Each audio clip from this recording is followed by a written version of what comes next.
We need to get that. The ambition. Yeah. Oh, you press start already, right? Yeah. Yeah, so typically we got the song ambition, but we got to add it to this soundboard. It was on the old soundboard. Yeah. So we just do it like manually now. Like, ambition, like with my mouth. It does the job, but we are here. You're recording, right? We going? Yep, organic, right off the top. Welcome everyone. Cap Club Ambition Podcast, episode 81. I'm your weekly host, Sound, and we have half of the Chubb Corner in the building. Marlon, No surprise. engineer, No surprise. mindset. I'm telling you, I don't man's know always flaking last minute. Yeah, it is what it is. We were gonna do the Capri Sun world record thing with him.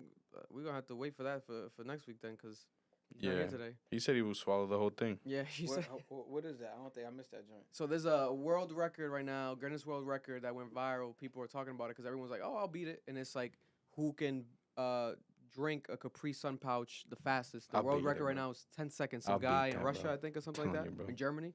And people on Twitter are like breaking it like crazy. Like, no, I could do it in 8 seconds. I could do it in 5 seconds. They can't do it?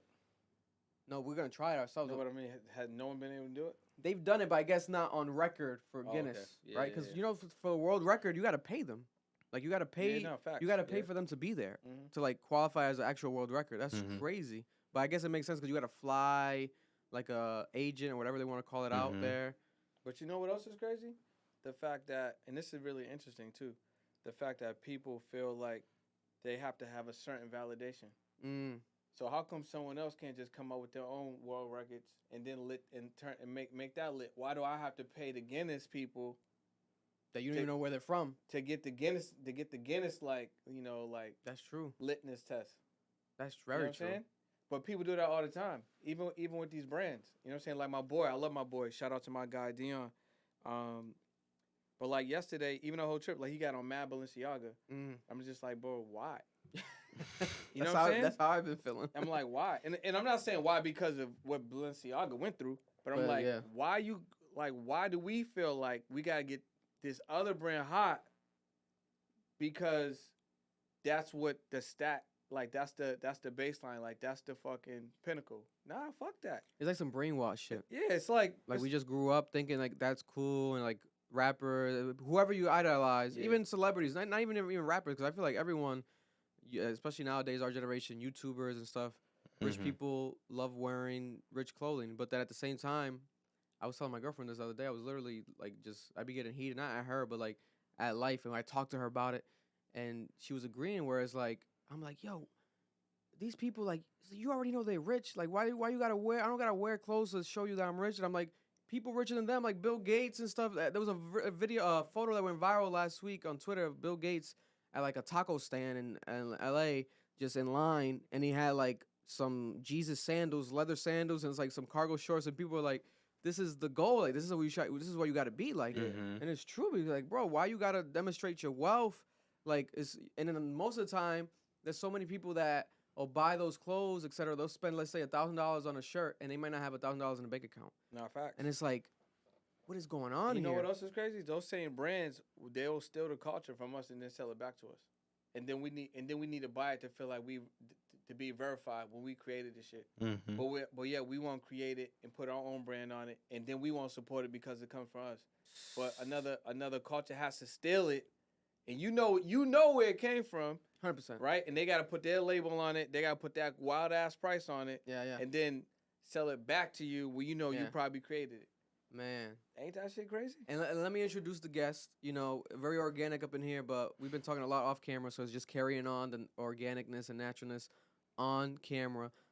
We talked off camera, now on camera. We have in the building a very, very interesting man who is very business savvy, very captivating with the, advice he gives online, and has, tons and tons of evidence to prove that his advice is not pointless. It actually gives results. And I've, connected with him. He's reached out. He showed us a lot of love and has been paying attention to the stuff that we've had going on over here in this small state of Rhode Island.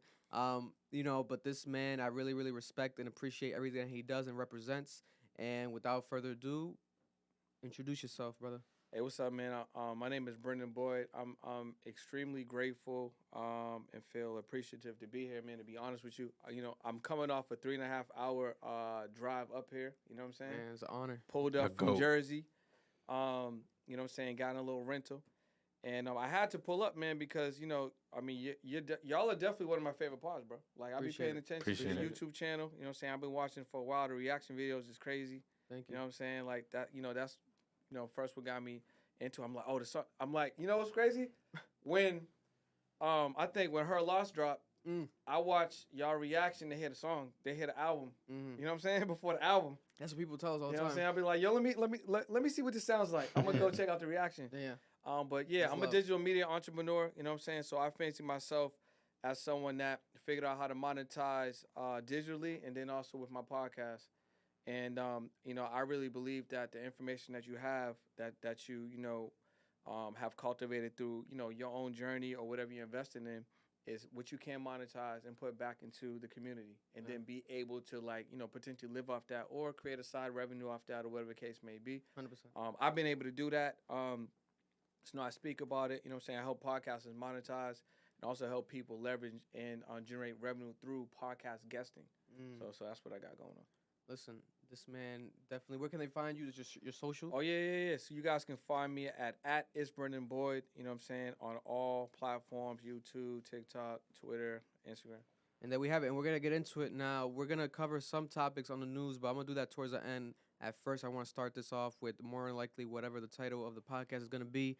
I want to, have Brendan's perspective and provide you guys with some advice, especially those people out there that want to create a podcast. Whether you're from Rhode Island, a small state in the country, and you might think like, "Damn, what they're doing is cool. I want to do it. How can I do it? It's not possible. It's hard. It seems too hard. Oh, I got no following." You might think that you can't do it. You might think you can't be a podcaster. You might think that you can't be a YouTuber, especially if you're from Rhode Island. You have that discouraging, chip on your shoulder, smallest state in the country. People like Brendan are here for a reason. They're going to be able to provide you some insight and good perspective that even someone like myself might not be able to do. So let's get into it right away. But for starters, where are you from? Where are you from specifically, and what is your connection to New England? Because I feel like I've definitely heard of you through Jabron. Shout out to Jabron. We've had Jabron in here. Yeah. Another fellow car guy like Marloon himself. Shout out, Jabron. So what is your New England connection? Where does the Brendan Boy story start at? Yeah, that's a good question. So I'm from Boston originally. You know what I'm saying? Born and raised. I've been there predominantly my whole life. And I started my first businesses there. You know what I'm saying? So people probably know, people in New England or from Boston, they probably know me primarily well from having a clothing company. I had a clothing company for almost a decade. Society Original Products. You know what I'm saying? And we've done amazing things. I would say there's probably three things that probably stand out of biggest accomplishments with that brand specifically. One was it was a renowned boutique, streetwear boutique in Paris. And they closed down 2017, I believe, called Colette. You know what I'm saying? So anyone that was in fashion, in streetwear, you wanted to be in this brand. It was the boutique. Yeah. And we were able to do a collab with them. That's fine. And I was able to fly to Paris and see our products on that shelf. Damn. And that was one of my biggest goals when That's dope as hell. when I was in there. It was on my dream board. I was like, yo, I want to do a collab with Paris. I mean, with Colette in Paris. So we was able to do that, and I was able to see it. You know what I'm saying? Yeah. Which was fire. And I actually purchased my own drink in the boutique. Wow. So I thought that was dope. We did that. We was in a video game. So Dance 360. I forget what year that was. It might have been 2013 or 2012. And we were in that video game. So there was 3 characters that had our products on there. Wow. You know what I'm saying? So that was really dope. And we also did a collab with Mountain Dew, Pepsi. You know what I'm saying? So those were really high moments. Another thing that a lot of people don't know about our brand is that we actually invented the jogger sweat. So if you guys know what joggers are, they're sweatpants that have the little cuff at the bottom. You know what I'm saying? It allows your shoe to pop. You know what I'm saying? Whatever. So, it was my business partner, myself, and one of the Convolut buyers at the time. Wow. they were looking for a product that can, be a little bit more slim sweatpant, but then allow you shoot a pop. So we were kind of like masterminding that night, and we came up with, you know what? Let's just take a sweatpant, let's cut off the ribbon, and let's just sew it on. And it was fire. You know what I'm saying? Like, we didn't know what was going on. And then we had production in China, so we had them make it, send it back, and then Carmelo put in that first order. So what we didn't know about mechanical patents. You know what I'm saying? So we didn't put that shit in place, and every brand from the smallest to the biggest to the bigger all have jogger sweats.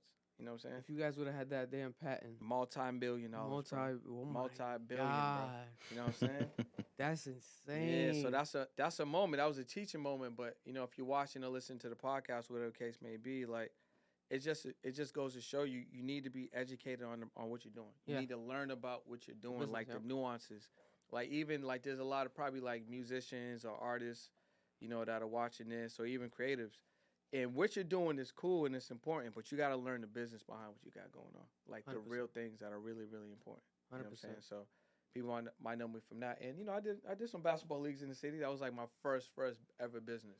Really? Yeah, I created the basketball leagues in the city. You creating them, or you participating in them playing, or just coaching? Yo, I was a commissioner, bro. Wow. So basically, a Rucker Park growing up, that was in New York. You know what I'm saying? And we didn't have nothing like that in Boston. So my idea was to bring that feel to the city.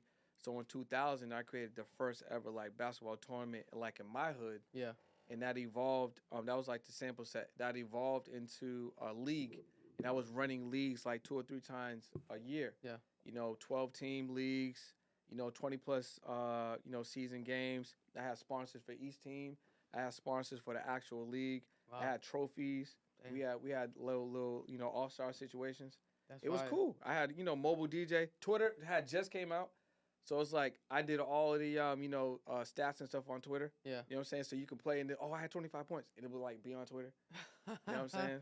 So like those are probably like from New England, if you're from Boston, you know what I'm saying, Providence probably as well. If you travel back and forth city in the early, 2000s, mid to late 2010s, that you might know me from that. Wow. Yeah. That's very fire. And then pivoting to what you do now, what was your first foot in the door of the world of podcasting and helping people, with the business side of podcasts? Yeah, that's a good question. So that all started from like personal development. You know what I'm saying? So I've had my real estate license for about, now it's probably about 9-10 years. I was holding it in Massachusetts, and then also when I moved to California, I had it in California. Nice. What I realized is that when you're a residential realtor, right, you got a jurisdiction, right? You can only operate or get a bag in where you can in those states. Yeah. Unless you get another license. But what I realized is as I started doing more personal development and investing in myself, I realized that my not that your income is capped, because as an entrepreneur you can keep making money, but it took a lot of sweat equity for me to make $10K a month. $20K a month, even $30K in a month through real estate. Yeah. Like I'm in the car, bro, pole position, driving, hella traffic. If California, you might see 2 homes in a day because everything's so spread out. Yeah. Massachusetts, you might see 4 to 6 depending on what's going on. But it's like I didn't really see myself like doing that like consistently, even though I liked it like every day, right? So I started just investing in myself, buying programs, getting mentorships, and then I started learning about digital products. You know what I'm saying? Just learning about how you can monetize, your information. I learned how, like, people packaging knowledge is like, one of the fastest growing industries. Then I realized when I was still living in Boston, this is right before I moved, how, I didn't have any millionaire friends. Like, I didn't have any mentors, you know what I'm saying? I didn't have anyone that I felt like I could learn from. So my first idea of creating a podcast was just an interview series on YouTube. And I was like, well, if I create this platform, I can leverage this platform to build and start communicating with people that I want to talk to. Yeah. And, bro, it was that simple. Wow. You know what I'm saying? It's like, yo, if you have a platform, which is why I created my original podcast, which at the time I didn't even know it was a podcast. I was just doing the interview series. Yeah. And you invite people that you want to talk to specifically, that you want to network with specifically, that you just want to know. Yeah. Invite them to come on your show. They're going to say yes, bro. Yeah. No one's going to say no. And if it's a no, it's only a temporary no, because they may need to see if the show's real. Yeah. You know what I'm saying? But you can literally communicate with business owners, entrepreneurs, high-level engineers, multi-millionaires, you know what I'm saying, billionaires, if you have a podcast or a platform. Yeah. You can get them on your show. And Yeah. guess what? They're going to give you free game. You know what I'm saying? You're going to get the mastermind. You're going to get the coaching. You get the relationship.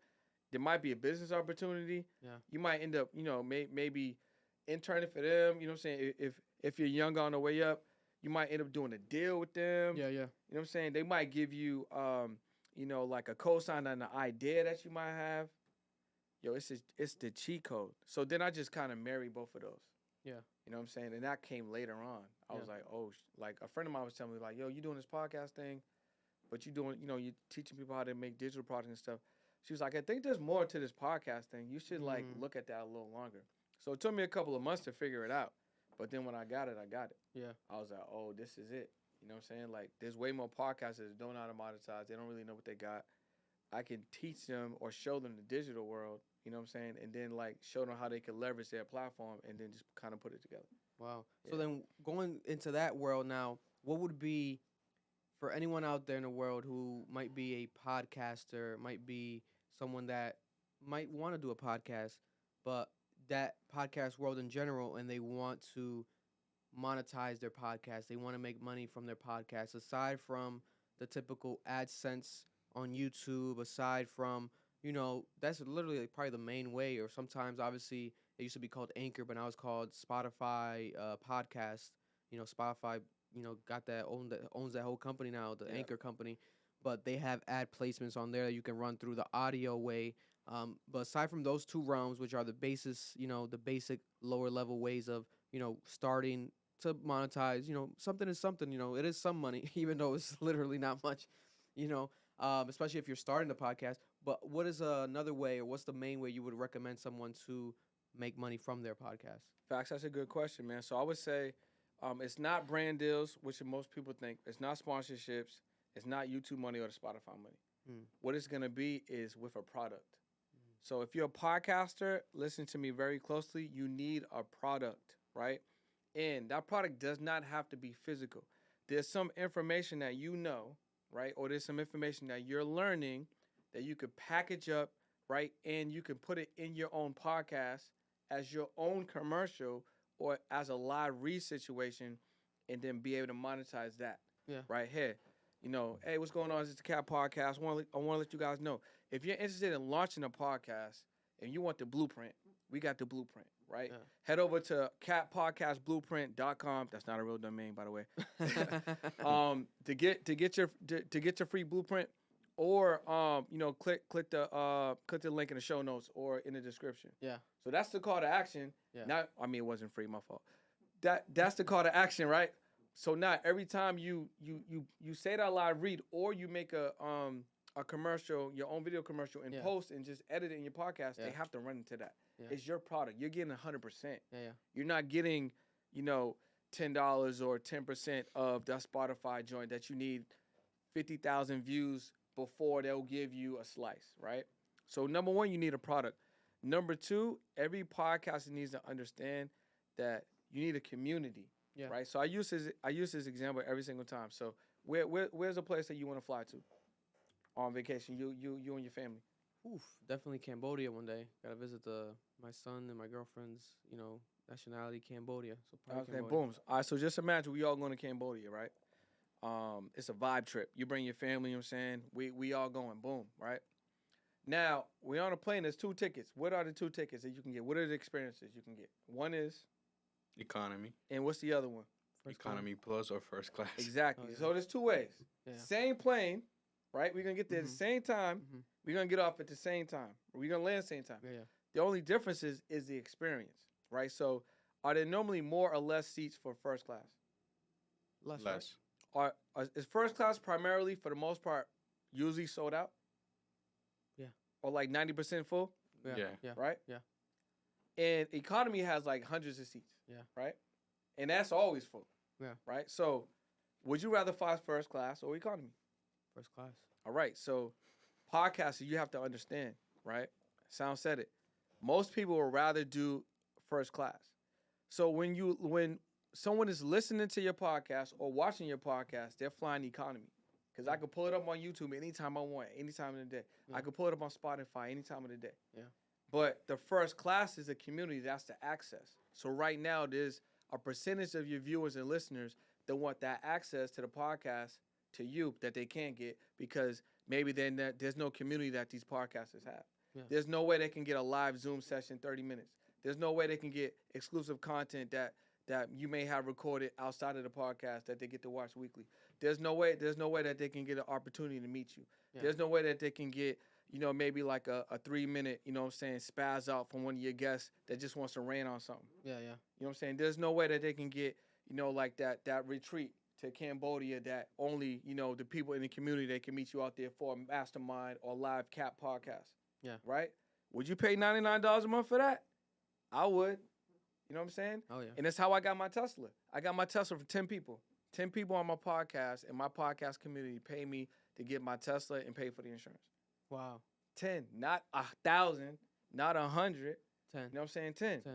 Right? So if you have a community, it's the fastest way that a podcaster can become a 5-figure podcaster or a 6-figure podcaster, because what happens when you're in a community, or what happens if you pay a subscription?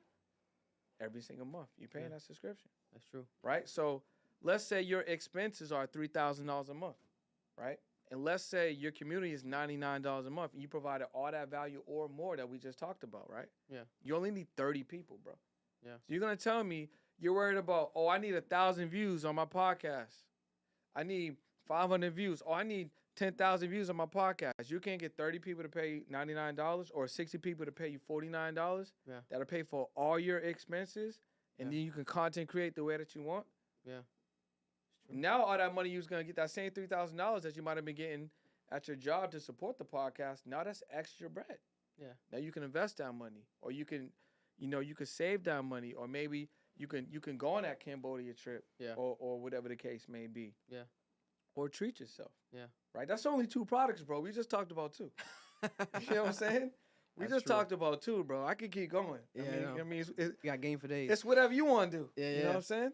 No, that's facts. No, and then going back to what about someone who wants to start a podcast? What would be that first or that one thing you definitely would give them as a key advice to start that podcast? So 2 things I would say. Number 1, just start. Just start. Don't overthink it. Just literally just start. Number 2, do not feel like you gotta be like the Cat Podcast off top. Like you need, like, how many cameras in here? 1, 2, 3, 4, 5. 5 cameras, hella lights. Yeah. We're in the studio. Yeah. You know what I'm saying? You got a soundboard, you got an engineer. You know Yeah. what I'm saying over there? You don't need all of that. You can literally just start with an idea and software. Mhm. That's it. Mhm. You know what I'm saying? Mhm. And if you wanna like kind of turn it up a little bit, you can invest a couple dollars, get a USB mic. You know what I'm saying? Get a USB camera. You good. Yeah. You know what I'm saying?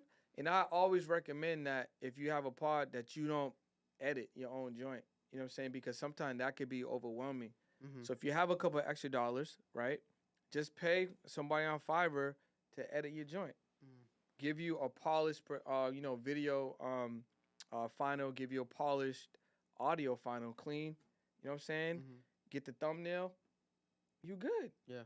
Because if you start like that, you know what I'm saying, it's way less pressure for you having to have all this equipment, plan things out. You're not a camera guy or camera girl. You know what I'm saying? You don't know about tech, electronics. I mean, bro, like, if I didn't know what was going on, obviously, I'd be like, yo, what's all these wires?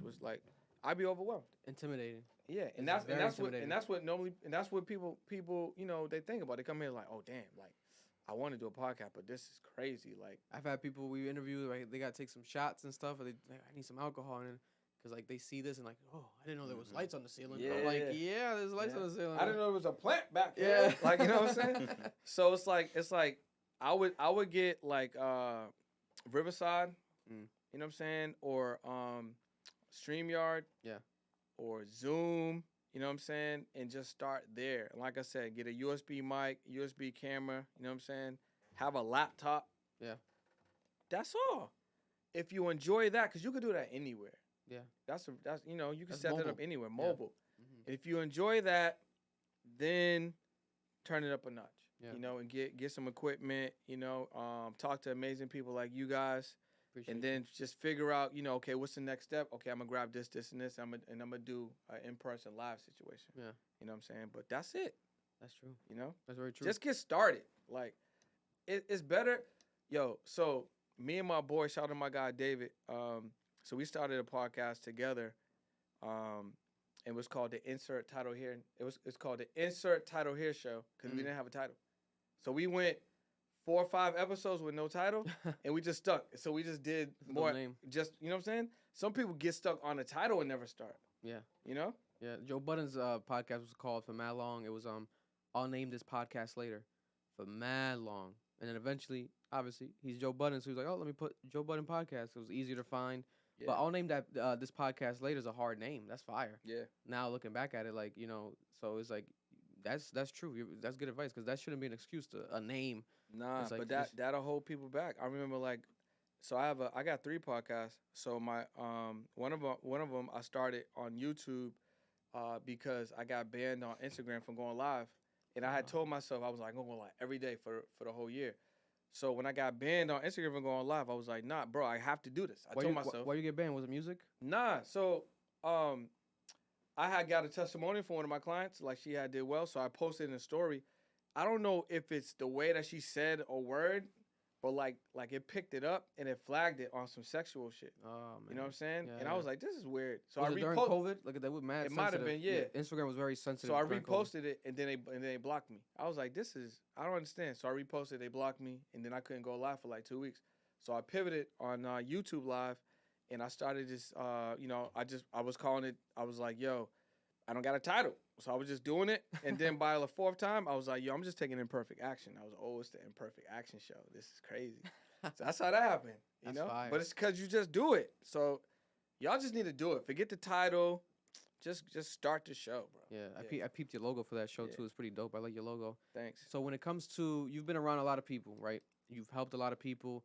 You talk to a bunch of people, millionaires, all types of levels of, money, everything, all types of world.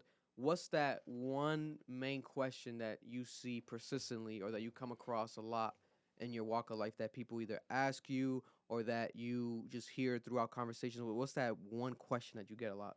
I think it's like, how you get started. But I think that's the wrong question for anyone to ask, especially if it's someone that you admire or someone that you want to learn from. I think that question should be replaced with, how can I provide value to you? So when I came up in here, I didn't ask you, but I gave y'all hella value. Mm-hmm. You know what I mean? Oh, yeah.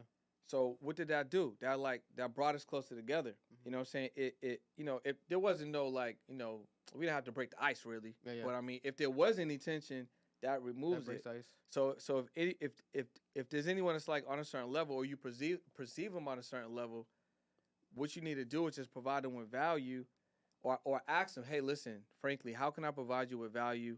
I really admire what you got going on. I love how you built this thing that you have here. Mm-hmm. I've been, I'm a fan of this or that. What can I do for you? I like And that. I think that will not only ingratiate yourself with that person, but it would allow you to actually get some real feedback. And now that you might have an opportunity. Yeah. So I want to ask people, like I said, that's a common question. Like, how'd you get started? Change that to like, how can I provide you with some value? I You like will that. always get an answer, and that answer will be a cheat code that's going to lead you somewhere. 100%. Yeah. No, I agree with that because me personally, I damn near have replied to everyone, but I hate the messages where it's like the opposite of that, where it might just be like someone like, yo, let me hop on. And it's like, man, what's going on here? But if someone hits me seriously, like Brendan's saying, where it's like, yo, how can I be of value to you? Or like on some serious email You want to vibe, respond, bro. I'm going to respond. And they're like, yo, listen, man, like, yo, I know this is episode 81, and I don't know if you pre-record your episodes, but like, I would love to be involved in episode 100. Like, what do you need? Like, Perfect. what do you need? Like, you need some BTS. Yeah. You need an extra engineer. You know what I'm saying? Like, do you need just like water on deck? Like, what can I do to make sure episode 100 is epic? Because that's a huge number, and I know that y'all might want to celebrate that. But like, I would love just to help out. You gonna respond to that? I love that. Hell yeah. I'll That's- be going crazy. I'll be like, whoa, I love that. Okay, we gotta make. I told the guys, like, yo, this person, it could be anyone. That's But what I'm saying. it's just the messaging and the intention Yeah. behind it. You could just read through it right away. Where it's like, oh, this is like a genuine, like, It could be someone with 5 followers, but they message me like that. I'm gonna be like, all right, we got to get them in here for that day to just because they care. You know, they care more damn near than us. And then they made it a point to show you how valuable they thought that a certain date would be or a certain episode number would be, which means they're paying attention. 100%. You know what I'm saying? And it's time to plan something out. Where it's like a lot of people want stuff instantly, where it's like it don't work like that. Yeah. And now it may work like that if you got a relationship, but normally when you're doing business, you ain't like a homie, you know what I'm saying, ain't gonna hit you back just because it's the homie. Yeah. It's like, bro, there's protocols, I got assistance, I got, you know, there's a way I go about doing my thing, because this is business. It's not just like we going to the basketball court. Yeah, yeah. This is like, okay, you got to hit me on Monday, we gonna respond to you on Wednesday, because it's like checks and balances. Yeah, yeah. You know what I'm saying? So that's just showing, you know, that's just showing it like, yo, listen, I don't know how you guys do it, but this is 13 episodes away, 19 episodes away, whatever the case may be. I just want to help out. What do y'all need? That's awesome. You know? I like that mentality completely. That's you can apply that to a lot of shit in life and get a lot of shit done. Mm-hmm. So yourself, going back to you being very successful, being around a lot of things, doing a lot of stuff. When it comes to yourself, you know, especially now as an entrepreneur financially, what would be, if you don't mind sharing to the people, what has been, let's say, one experience where you've made, like, what's that one moment of you making like the most money throughout this moment doing this one thing, and what was that actual thing? And specifically, if you want to even carry it within the podcast world right now, helping people as well. So with podcasting, it's so far been 2 moments. So one, I made 67,000 in 30 days podcasting. Wow. And then the other one was in 90 days, like total closed sales was about 100. Wow. Yeah, and that's stupid. It's still leveraging the podcast. Wow. You know, That's and amazing. it's because you gotta have like offers and products associated with it. You know what I mean? You can't just like, that's only gonna come, and there's other skills you have to learn too. You know what I'm saying? Like you know, like I had to learn to close. I had to learn to sell. You know, I had to learn to leverage. I had to learn to present. But the podcast is so powerful. The platform is infinite. Right now, it's like it's $100 billion industry. There's so much money. And only growing. And it's only growing. And the lane is so open, because I can't do what you do. Even if my numbers was crazy like you, I can't do what you do, because it's you. Like your voice, what y'all creating is y'all. Yeah. Right. So that means even if I had the exact same podcast with the exact same way, same energy, whatever the case may be, I'm gonna have a totally different audience. Mm-hmm. It's not gonna stop you from getting your money. Yeah, that's true. And podcasting is like that. It's like the Wild Wild West, bro. It's like it's so many ways to get money in podcasting. It's not a right way or wrong way. It's just so many different ways. 100%. No, I could see that. I could see that, and that's a hella inspirational, because a lot of people, you know, I feel like that, especially if you're listening and watching this and you hear the numbers, you're gonna be motivated to potentially, you know, now look into the things and advice that Brennan's sharing on this episode, because it's out there. You know, the money's there. You just gotta, you know, do what he's saying. Try to, at least. That's a key thing we kept saying here multiple times. The trying. You know, putting yourself out there, trying it at least, rather than just being doubtful of the idea or the mind. Oh, I had something on my mind. I thought about this. How about instead of thinking about it, you try it? I wouldn't even. I mean, respectfully, son, I wouldn't even tell him to try. I would just tell him to do. Do. Okay, Yeah. I like that. Just do, because like trying is almost telling yourself, giving yourself an out. You know what I'm saying? Okay, It's like, yeah. oh, I tried it, it didn't work. That means you can put 50% effort in there because you tried it. And you could tell people in the future, like, yeah. well, but weren't you gonna do it? Yeah, I tried it. Bro, Didn't work out. I could have texted you right before, like, yo, I tried to come. Yeah, You yeah, know what I'm saying? yeah. But you didn't. Yeah, yeah. I didn't though. But yo, next time. I like that. I like that. So like, just do. I like that. So if you put the energy behind just doing it, you know what I'm saying? Like, you'll get way more results. Yeah, yeah. I feel like that way, but I feel like, you know, and respectfully, you know. No, I like so that. like saying that where it just gives that person an excuse to not really Mhm. go, like Eric Thomas talks about doing 120. So they're definitely not doing 120 on a try. Yeah. You know? Yeah. What's your 120? He'd be like, what's your 120? He always be yelling. But that's my guy though, you know what I'm saying? Oh man. And but then, yeah. and then going back to specifically regionally over here, right? So we are in Rhode Island, specifically for those who don't know. And if you do know, shout out to you guys. We got a lot of love. A lot of people that listen and watch from Rhode Island every week. Smallest state in the country. So what would be your advice? Being around millionaires, being around helping millionaires, knowing millionaires, and being around successful people and being a successful person yourself. What would be that number one advice? You're from New England, and if someone is from Rhode Island, they feel the discouragement. Smallest state in the country, we got to get the hell out of here. I can't do nothing here, or I just can't make it because I'm from the smallest state in the country. What would be that advice that Brennan Boyd can give them? First thing I would say, you got to believe in yourself. That's number one. Number two, I would say you may have to change your environment. Now, I'm not trying to say you can't make it in Rhode Island or can't make it in Boston or Connecticut or wherever. Sometimes your environment might just be the people you're around. You know what I mean? Okay. Maybe you're not ready to move across country, or maybe just regionally to like New York or something like that, right? Yeah. But you got to change your environment because you're really the sum of the people you hang out with. So if you're hanging out with 5 people, you know what I'm saying, you're gonna be basically like those 5. Yeah. You know what I mean? So I would change my circle and I would put myself in different environments, and I would also look at what's my morning routine. You know, am I someone that's like, oh, I want to go to the gym, I want to get smarter, but I'm gonna do this, and I might get around to it, and that's a good idea, but I'm gonna do it after like, what's that show on Netflix that everybody been watching? The new one, the Beef. Nah, with the fiance joint. Oh, the Love Island. Nah, the other one. Damn, which one? You. Nah, we on it though. We almost there. It just had season 4 recently. I think you. Nah, You? it wasn't you. It wasn't you? It wasn't you. It was Because I forget. You had season 4 and they had it in 2 parts, part 1 and part 2. Yeah, I forget, but most people just binge watch the shows. Yeah. But I'm saying is like that same person binge watching is someone that's saying they want to do something with their life. Yeah. So instead of binge watching the show, like what do you want to do? I would do a self audit. Okay, these are the things I really want to do. These things I need to stop doing, and then just be intentional every day and carve out a little bit of time. Spend more time on things that you want to do and the things that you would like to, see in your life, and less time and eliminate the things that are not serving you in your life. Yeah. Like I don't even watch sports, bro. I Really? grew up watching sports, basketball, football. I play basketball. I don't even watch it. Wow. I don't want to see millionaires that already got money playing a sport that I grew up on. Like I've already got enough. We know what happens, bro. Super Bowl, they win, they go into Disney, Yeah. and then another one. Then you just became Marlon's best friend because he 100%. doesn't like sports. That's what I was either. gonna say. I was like, why are you so surprised that he doesn't watch sports, bro? Marlon's over It there. 'cause don't make he sense, loves it. bro. I don't watch sports. Yo, either. it don't I even don't. make sense, bro. Like, Listen, I love sports. now look, man. occasionally, like you gotta watch basketball because you played. You said right. I You, retired in 2014. I so don't you don't know watch what's it. going on in the playoffs I'm right gonna, now. I'm gonna tell you right now. You know what I like about sports? And you might agree with me. I fuck with the news, like the trades. Okay, yeah. You know what I'm saying? Yeah. Boom, he rolled his ankle. You know what I'm saying?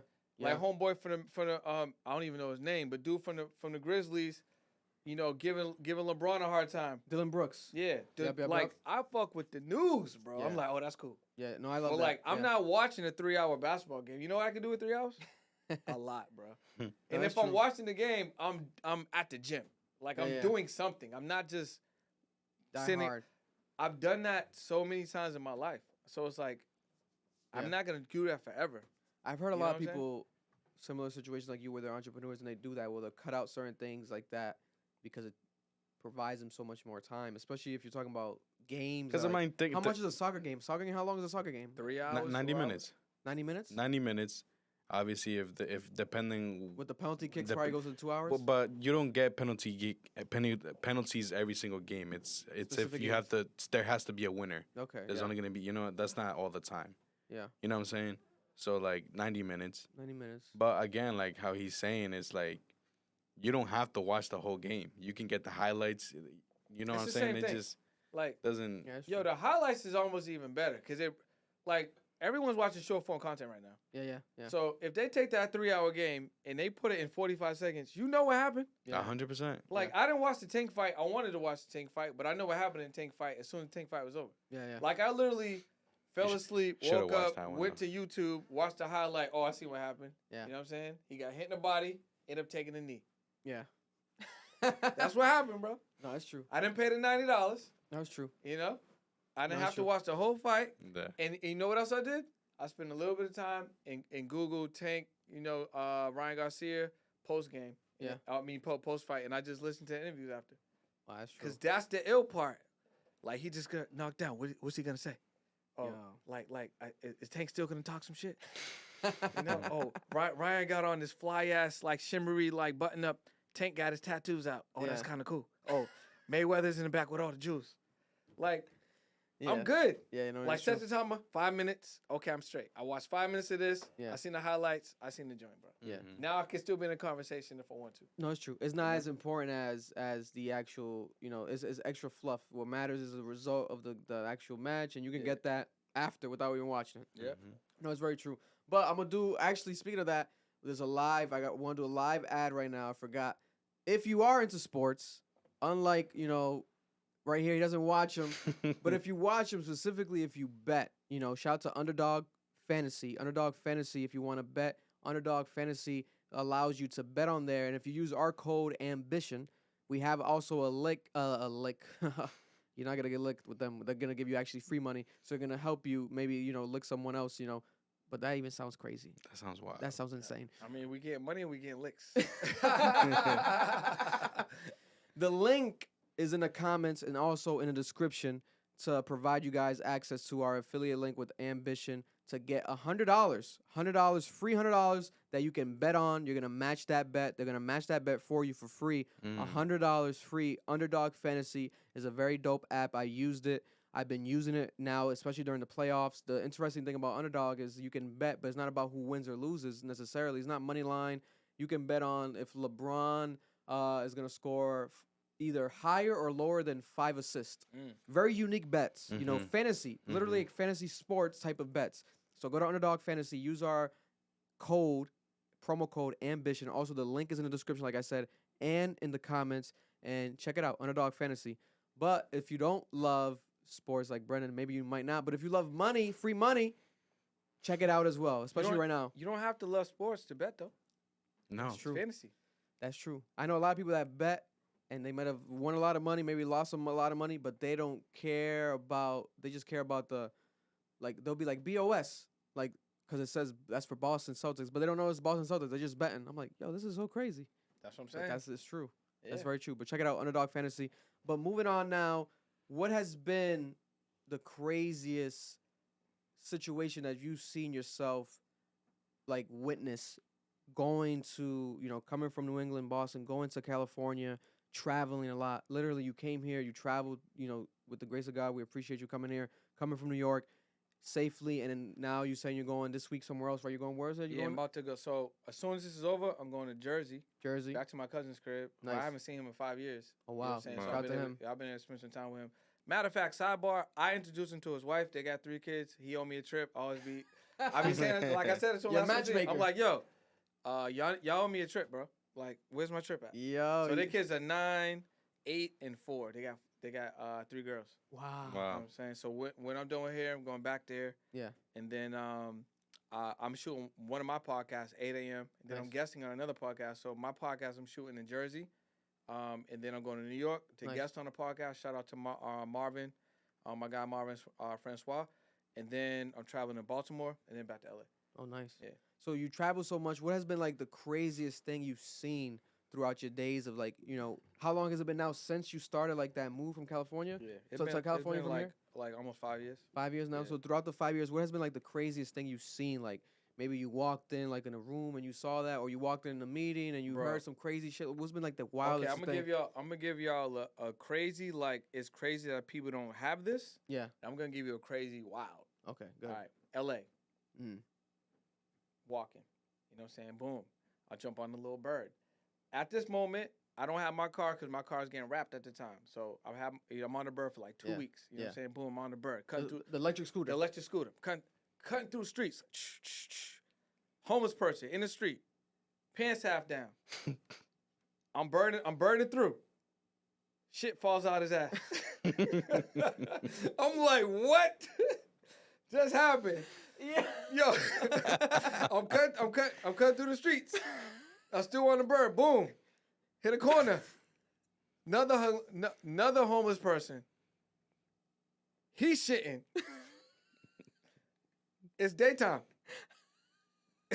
Wild bird, bro. I'm still burning. I'm like, bro, what's going on? I'm wiping my brow, just like right now. I'm like, yo, this is too crazy. And then I get to where I'm at. I just met a friend on like Hollywood Boulevard or something. You know what I'm saying? But Yeah. all that was in 5 minutes. Wow. And were you even like on Skid Row? Nothing like that? Bro, It was nah. I'm in regular ass Hollywood. Wow. Yo, imagine, boom.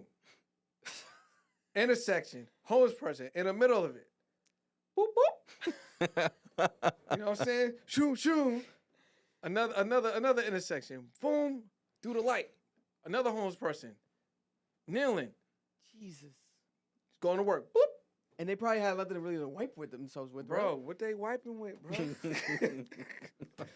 They out there with the dirty bum, bro. It's like, well, you gotta go, you gotta go. Listen, it was crazy. And the thing about it is, the first dude was in the middle of the street. And it's not a side street. It's a four-way intersection. On the road. A four-way residential intersection. Oh, Jesus Christ. Just going to work. In the middle of it, going to work. And the other dude, at least he was next to a building.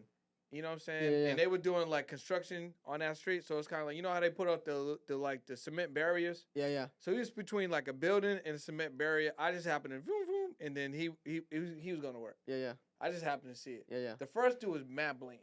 You know what I'm saying? So Christ. that's the wild bird. That's the wild joint.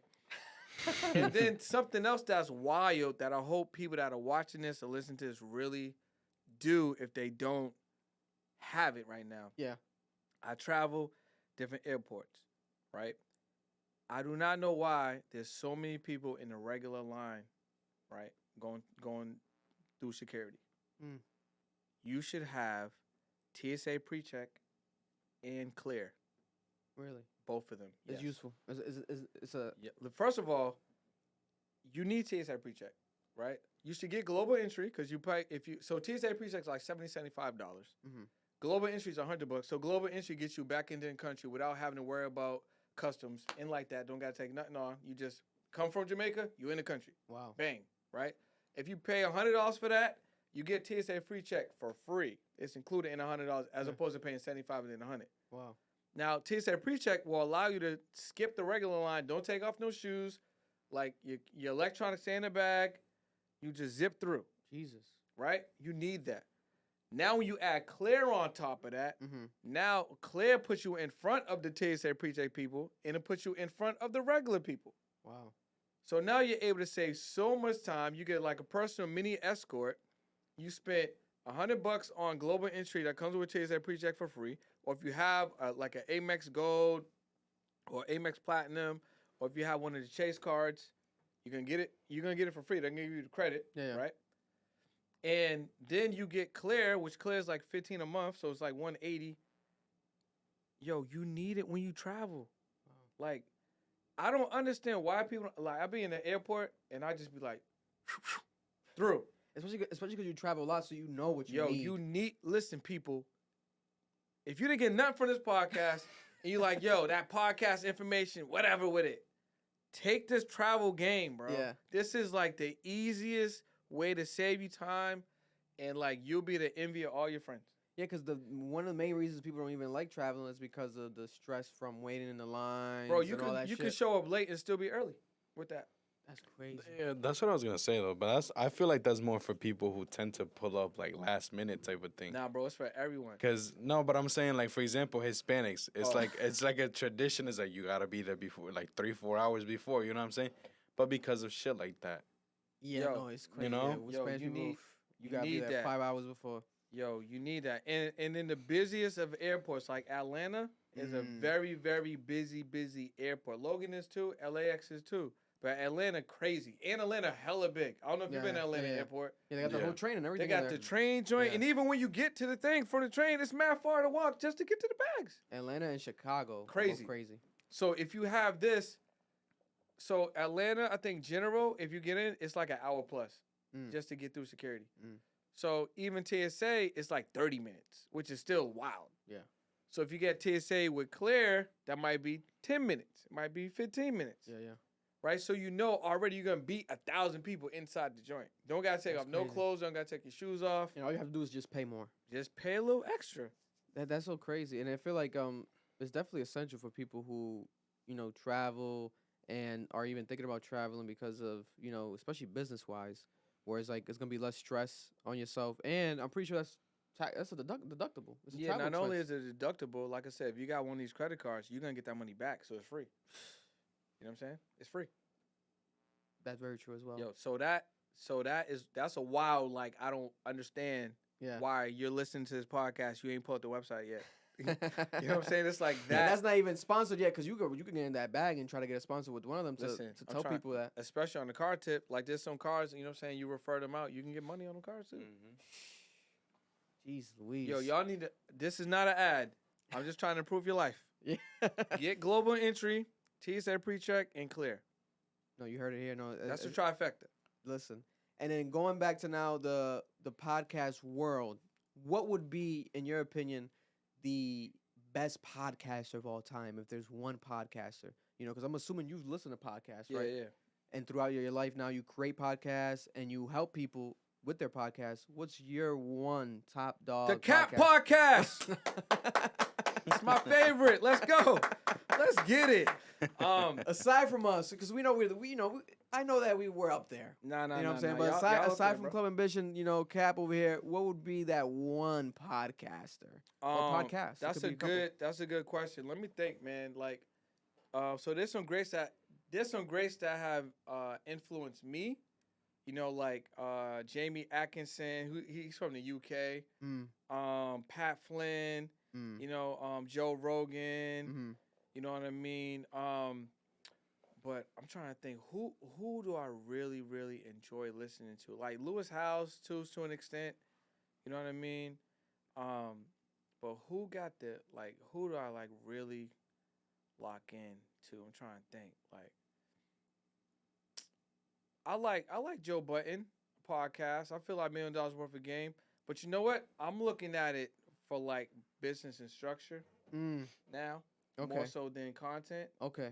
You know what I mean? Yeah, So like I'm looking at like what's the nuances? Like who are there any collabs?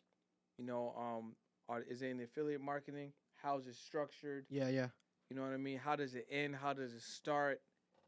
What are some of the platforms? Who are the guests? Yeah. I'm looking at from that lens, that from that arena. I do. You know what? I do really like the Pat Bev podcast. That PBD. I was just listening to that on the way here. Pat and Rome. Yeah. That joint's good. I was just listening to them talking about Don Lemon and Tucker Carlson being fired today. Oh, they got fired? I didn't even know. They got fired. So Tucker Carlson got fired from Fox News and CNN, and Don Lemon got fired from CNN. That's crazy. Today on the same day. That's crazy. But then they try to cover it up, like their own entities, like Fox News was like, today we parted ways with Tucker Carlson, but in reality they fired him. Like he didn't even know.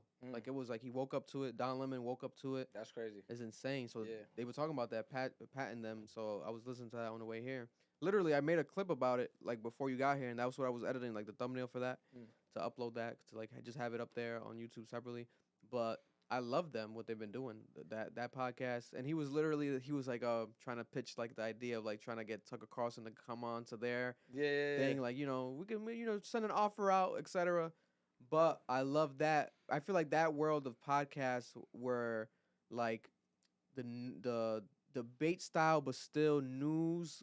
In like business news, like that stuff right there is gonna be the future. Like, and I like how like even with Draymond Green, it's like you're bringing a real element, and you're controlling the narrative. Yeah.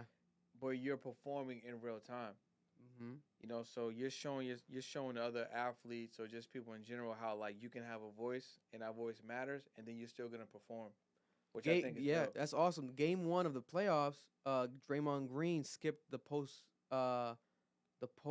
game press conference to go do his podcast at the hotel. Yeah, and he gave his own thing. Yeah, I'm not sure. I think he might have received a fine or something, whatever. But he doesn't care. He goes to them all, but he just that one specifically. He wanted to like skip. I'm gonna go and do my own stuff. Because what it does is this. It's like obviously okay, cool. The NBA is getting paid to ensure that the players come to post game. They get paid. Mm-hmm. Okay, cool. Contractually, yeah. Contractually. So if the players understand that, I can do my own post game. Yeah. On my own TikTok. On my own Instagram. On my own YouTube Live. My fans are gonna come watch me. Mm-hmm. I don't care about your dry ass, still ass questions that I don't want to answer anyway. That really just want to piss me off because you're gonna ask me dumb shit like, yo, what? So like, what made you? So what was the motivation behind you wearing like one white sock and one black sock today? Do you feel like that was the reason why you went 14 for 17? Yeah. It's like, no, bro. I just wanted to wear a black sock and a white sock. Yeah. They be asking the dumbest question. So do you feel like when Steph Curry rolled his ankle, was that like a big determinant as to why you guys lost? Yeah, bro. Because he rolled his ankle. He didn't play in the third and the fourth quarter. Yeah. We missed his guns. Yeah. They be asking the most ridiculous, It's obvious insane. questions, yo. And they can't swear. They'll get fined. Yeah. Certain things they can't do. It's like, what? And this was the whole thing with the Kaepernick that kind of pissed me off. It's like, if the players just decided to not play a Sunday, it would have caused so much effect. If all of them just was like, yo, listen. One Sunday. We ain't hooping this Sunday. We ain't balling this Sunday. Unless y'all give Cap a job, and we just going to sit out. Right? Yeah, I get someone like, yeah, I need that check this Sunday or whatever. But if all of y'all did it, they don't have a league. They have to give y'all what y'all want. They don't have a league. Right? They don't have the league. And they probably already had the commercial packages for the TV. That they were getting money that Sunday to air it during that game. And that's what if I mean. They got no games. They got no games, they get bro. affected, and something's going to change. You're going to get what you want. Yeah. You're going to get what you want. I was feeling that same way during that time. It didn't make no sense. It was so weird. I'm like, what the fuck is going on? Like, why? Just one? Come on, one game? And y'all going to tell me that, okay, the nailing's a problem, but you going to put, like, stop slavery or whatever they put, like. Yeah, on gear and stuff. Like, come on, bro. On cleats. That's so, that's cap. Yeah, that's cap. That's cap. And now you got people doing, obviously, what's it called? Load management. Missing games for like certain not even actual injuries. Yeah, that's whack. Do it for a purpose. Yeah. Like, let's do it all for a purpose. Let's all do load management for this one specific day because of, this injustice that we want to stand for and have force the league to make a change. Yo, and that's the thing about power, man. We don't realize how much power we got, which is why I do encourage everybody to have a podcast, or if you're a business owner, just have a media component to your business. You can control the news. You can control the narrative. You can get your message out. 100%. You can give live feedback and update about product services, about testimonials from clients. Like, have that side. And it's another LLC, which means it could be more business credit, which means it could be more leverage, which means it's just another opportunity for you to evolve and grow your business. 100%. 100%. And we're going to cover some topics now with Brendan. I want to get his perspective on some things. We're going to start off. Shout out to my camera battery that just died. Oh, you saw the light? What camera is that? It's a Canon. I got a battery. Okay, is it like a pre? Is it one of the generics or the stock batteries? Because sometimes I get lucky with the generics instead of the stocks. Generics is cool. I got a couple from Amazon. Generics was like $20, but the real joint's like $50. Wow. Yeah. I haven't seen much camera work with Canons. I really study like the Lumix and the Sonys with camera work. Canon, we have one, but for like photos. But this is because they do good video as well. That's the Canon M50. I got 3 of them. That's what I started my podcast on. If people want like a starter camera, sometimes I recommend that one to be a good one. It's lightweight. Nice. You know what I'm saying? You can. It's a 15-45 millimeter kit, so the lens comes off, so you can add other lenses on there. It shoots in 4K, 1080p, so you can get busy with that. I like that. It reminds me of the body build, similar to like the plain black Lumix. The only thing I don't like about it is if it's not plugged in directly to the source. It has a 30-minute shutoff. Yeah, so that's the only thing. Yeah, and a lot of cameras are like that too. That's what we experience here, but that's why we put the dummy batteries and stuff in here. Yeah, because we learn through like trial and tribulation, man. That's one thing when you want to create your own stuff. Trial and tribulation. Yep. It's gonna be a headache at first, but it's gonna be worth it at the end because it's gonna be like that eureka moment, like, aha! Right. All we had to do was this. Oh, blah, blah. It's also like some awesome. I like that. Like when you go through frustrating moments and then you realize, oh, I fixed it this way. It always comes out. You always come out on the other side. Sometimes it just take longer. 100%. Now, let's cover this story. This gentleman might not come out on the other side, but this is a crazy story. I broke the news. It already came out. Obviously, it was an article all over the, WPRI, turned to 10 local news, but in Providence, Rhode Island, I made like the actual clip, the IG reel, TikTok, and is now viral. The story of the FBI investigating a drug ring leader's ties to the Providence Police Department. So the FBI is literally having an active investigation in the Providence Police Department. They've had it for a while, but now they're obviously making it public, and they're diving deep into the Providence Police Department, interviewing, they're saying damn near allegedly people every day from the police department. So they're finally talking about it. Yeah. Yeah, we've heard stories. We allegedly. We literally interviewed the mayor in here. I had the mayor in here, and I interviewed him about, politics and, things being corrupt in the city. And he admitted, he's like, yeah, there's corruption in the city, and there's corruption in politics. He didn't obviously say the specifics. Obviously, he doesn't want to get himself whatever. But specifically in Rhode Island, Providence has been known for, a lot of rumors of certain illegal whatever activities within the people that's supposed to be protecting us, the Providence Police Department, right? So this is a very interesting situation. So to break it down for details, for those who don't know, there's brothers Andres and Oscar Perez. They were climbing the ranks in the Providence Police Departments, and federal agents said that their nephew, which is the gentleman, the actual person that they're tying everything to, the drug ring leader, his name is Josh Perez, was running a multi-state fentanyl drug ring out of Providence, Rhode Island, the whole time for years. Federal investigators from Massachusetts raided his house last year in 2020, and that's why the gentleman is now arrested and everything. They said that he's been running running a robust, long-term drug operation that pumped the deadly narcotics into the streets of multiple states, specifically Rhode Island, Massachusetts, New York, and Tennessee. I was about to say just New England, but Tennessee, where's Tennessee? Is it middle or south? Nashville. That's Nashville. That's like That's more to the south, right? Yeah. God damn, this man. The evidence shows that Josh represents a significant amount of danger to the community. U.S. Attorney Lindsay Weinstein wrote in a court document. For wholesale drug suppliers up and down the East Coast, he's provided tens of thousands of pills. This man, right? Court documents show that Providence Police Department wasn't involved in the initial probe, but the Massachusetts U.S. Rachel touted the massive drug bust was last March, and they're saying that several Rhode Island local and state federal enforcement agencies have been helping, but the Providence Police Department wasn't included. But since they've learned that there's an active investigation into whether Josh Perez has benefited in any way from his family ties to the Providence Police Department, FBI agents have interviewed Andres Perez, the sergeant who works in cases with the Intelligence Bureau, and Oscar Perez, who was recently named the Providence Police Chief. Because I'm not sure if people remember, I think we reported in here, the Providence Police Chief recently got promoted. He left Providence. He's in the White House now. He's helping cops in Washington. I guess he was doing such a good job here. Locally, you would recognize his face. He's like an older white gentleman, and had like a rough exterior. I forgot his actual name, but he was almost like a local legend. Like, people would see him out in every event. You would see that's the chief, right? But now the new chief was the one who his nephew was arrested for this drug ring. So it's like nephew. The new chief is like the one that has the nephew that was tied to this. So it's like, what is the odds that you just got promoted as the new chief of Providence Department? No odds. What is is this a coincidence? Is this a coincidence, right? And they saying, Oscar, the actual chief who got interviewed, I watched the interview. He said, at the end of the day, he chose the wrong path. He's trying to say, obviously, there's no affiliation between me and my nephew. He chose the wrong path. I'm open to discuss any questions that the FBI has, whatever you guys want. Open doors.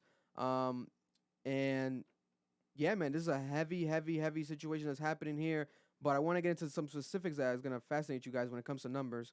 The alleged operation of the drug fentanyl pill maker, this Providence man, they say that he owned 12 houses, 5 trucks, 2 apartments in Columbia, and he also owned 2 nightclubs here in Rhode Island, Providence, and they were under his mother's name.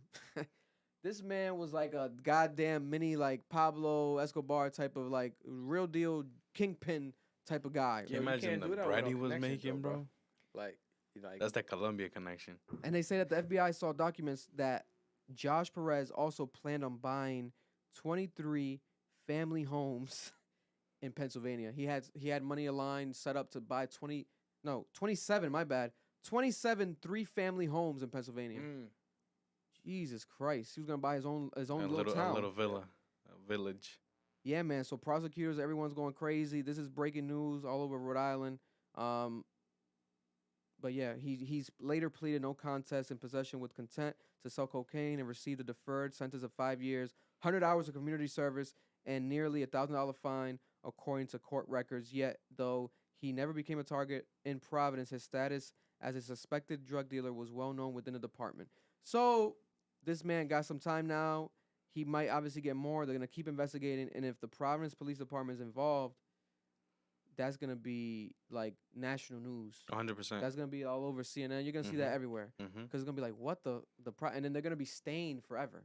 Already this is going to stain them. Because it's like, this being a headline and like FBI is investigating you guys, people are going to be like, oh, we can't even trust them. You know, it's going to make it also, to be honest, it's going to give a bad look to the city. We have to admit it's not it. the Like, first I'm proud time. from being It's not from the here. first time that cops give a bad, you know. Yeah. We had that situation during the George Floyd riots and stuff, and the cops over here were like going crazy. We were allegedly at one of them, one of those situations where a cop car got lit on fire over here. But yeah, man, that's crazy. What's your perspective on like the idea of obviously law enforcement potentially being dirty themselves? We see it in shows and shit like, oh, like a dirty cop, you know, we see it on BMF right now is like a dirty cop. I forgot his name in BMF, but he's like, but that's obviously based off a true story. But the idea of a dirty cop and the potential of it happening here in Providence, Rhode Island. I feel like somebody just didn't get paid, bro. You know what I'm saying? I feel like, you know, because the FBI it ain't just like, oh, this just happened. Like, people know what's going on. I think publicly, we hear it later. But, like, it's like somebody stopped getting money for a certain amount of time, and then the threat came reality. You know what I'm saying? There was somebody, the money was flowing. Yeah. The money was flowing. They're like, yo, we got you, bro. Yep. And then probably an ego came through, and it was like, yo, nah, I ain't paying for that. Or they asked for more bread or something. Percentage might have got higher. You know what I mean? And he was like, no, I ain't doing it. Yeah. And then it's like, all right. Yeah. All right, cool. We about to run it. No, real talk. You know what I mean? That's very true. We can't act like. Yeah. Bro, they're not. Listen. Cops ain't bad, but cops ain't good. Yeah. Yeah. You know what I'm saying? Like, yeah. Bro, I feel like every state got it. You know? Yeah, especially when it comes to that mindset of like someone like who wants to, let's say growing up, obviously as a job position, oh, I want to be a cop, but then someone who might want to be put into place of wanting to have that superiority type of power as a profession or in life. Being a cop is one of the easiest ways to get that right away. Once you become that officer, now you have a lot of control over the road. You can stop someone over. If you're having a bad day yourself where you want to just like strut your power, you can do that as an officer. Yeah, facts. Yeah. Easily. No, 100%. You know what I'm saying? Not only that, I don't even know if I should say this shit, but nowadays, who doesn't know a drug dealer? Oh yeah, no, yeah. Come on, you know what I'm saying? No. There's no way you gonna. Especially now, because even if on a legal level, like weed is in Rhode Island, 100%. Like, bro, dispensaries here like crazy. 100%. Yeah. A couple of years ago, that was not the case. Like you, bro, I saw this study. They made a study that they say that marijuana, that people are buying more marijuana now than chocolate itself. You know what I'm saying? I believe that. So I was like, wow. Yeah. I mean, not all chocolate gets you high, but all weed gets you high for the most part. Unless you eating some edible chocolate, you know, some weed chocolate. That's different. Obviously, you combine both worlds. Yeah. No. Yeah. Over here, he doesn't smoke. We don't smoke. Do you smoke yourself? Or do you indulge?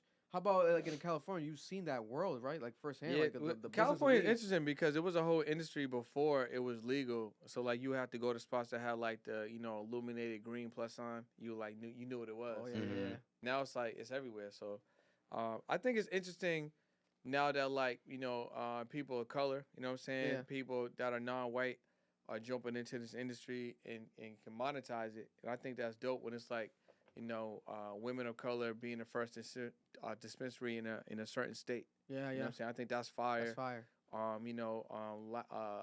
Same thing with like, just non-white people that are just doing things in those industries and being the first or second or just dominating it. I think that's super dope. Oh yeah, especially when like typically, there was you might have friends or homeboys and like you definitely have seen stories in the past, right? Drug dealers being busted, and let's say there might be a black drug dealer busted for selling weed, right? Let's say in the early 2000s. Now you can see that person who might be savvy with that same mindset of how to sell the weed, etc., apply that to an actual franchise or their own, dispensary themselves and sell the weed now legally. Yep. That shit is insane. Make a whole brand. Make a whole brand off the it's Yep. insane, and there's millionaires off that now. I don't know if you know Burner with the cookies and everything he's done with that. That shit's so inspirational. It's amazing. So, but definitely not for this gentleman from Providence, Rhode Island that, putting fentanyl in the weed. That's crazy. That's insanity. That's crazy. I understand the the entrepreneurship piece of it, but it is kind of sad when you like profiting off of death, bro. Yeah. Like, you know what I mean? That's definitely crazy. Yeah, we spoke about it in here last week where with that guy sold fentanyl drug to a 13-year-old girl and she passed away out here in Providence. She met up with her at a motel. Like, why are you even selling drugs to kids, and let alone this you know what I'm saying? But that's insane. Well, moving on to another insane topic from an insane opinion.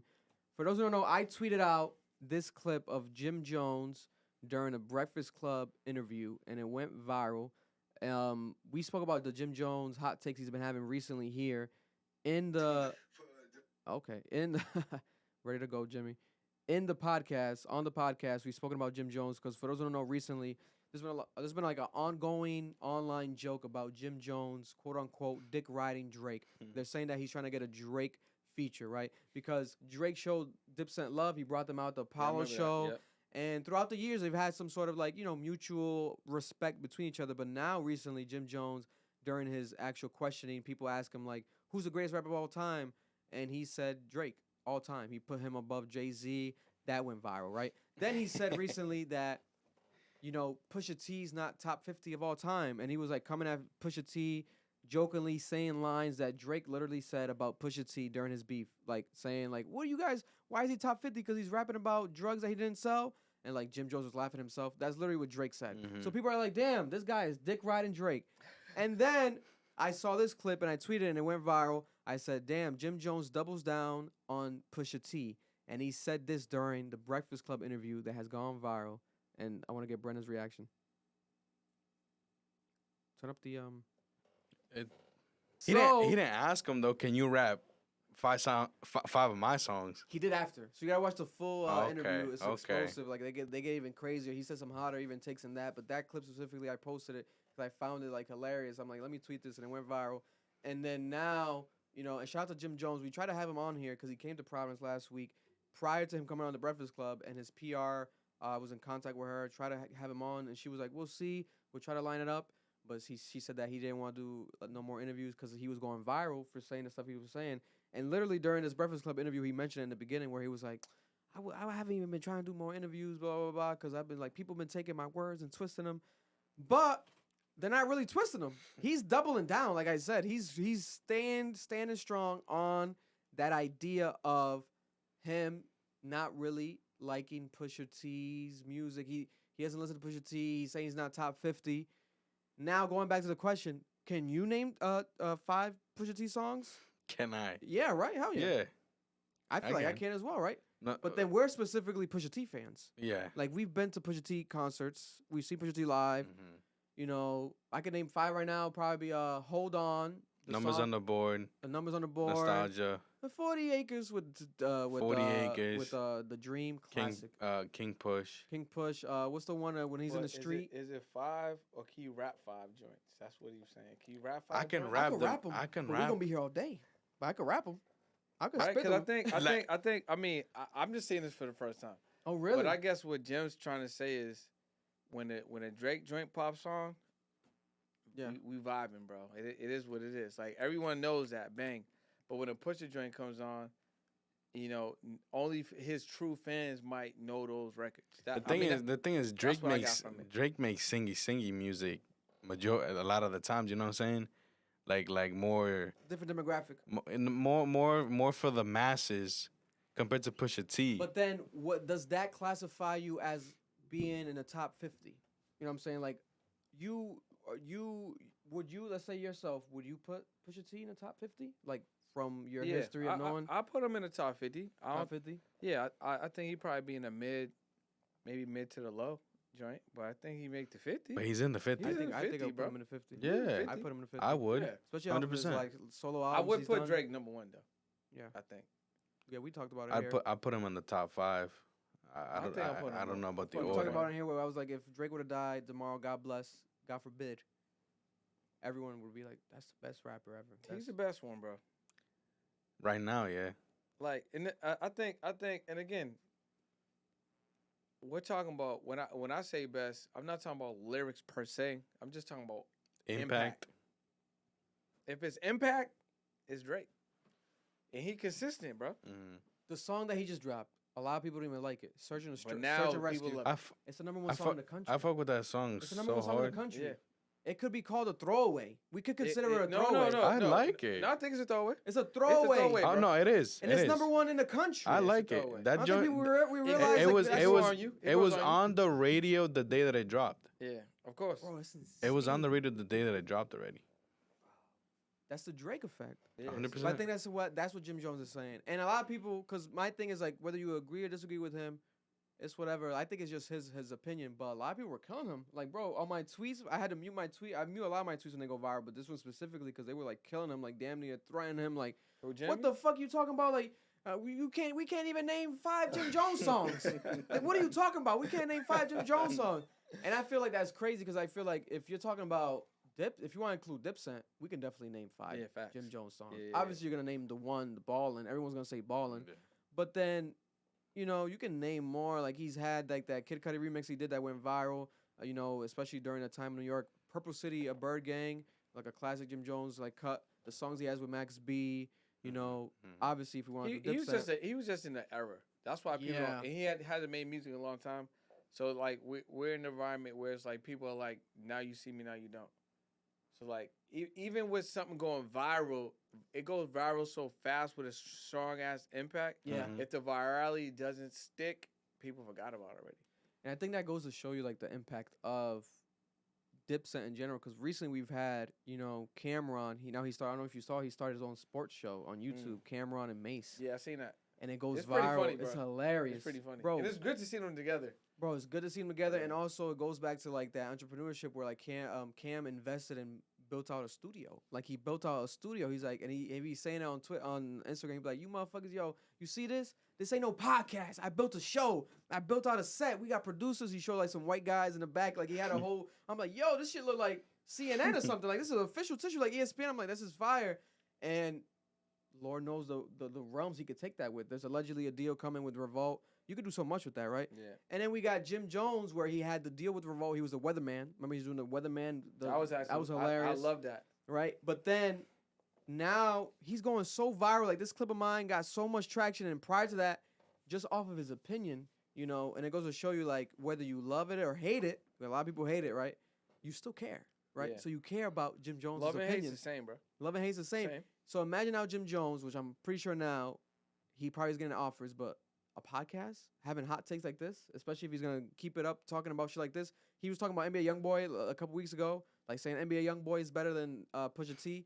So if you say shit like that, you're gonna get that young fan base like, Nah, what facts. the fuck? This guy thinks like Facts. that. Let me check him out. Like Yeah. Jim Jones, I've heard of him. Especially NBA YoungBoy fans. Oh, That's they're gonna funny, go bro. crazy with it. So I think that Jim Jones definitely should do a podcast. Like that's gonna be the next level, next step for him because it's a no-brainer. Like, bro, you have these organic.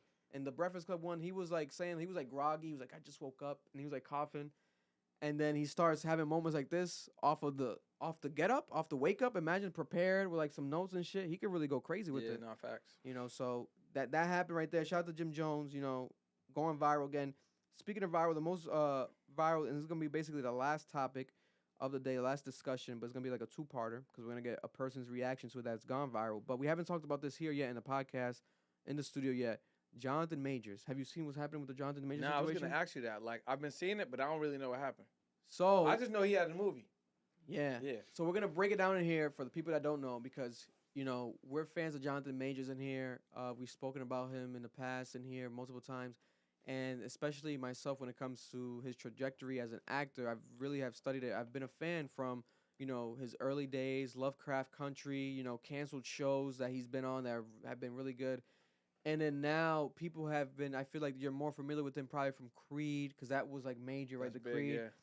But aside from that, you know, I'm such a huge like Marvel movie geek that I remember when it was rumored and when it happened, when he premiered on Loki.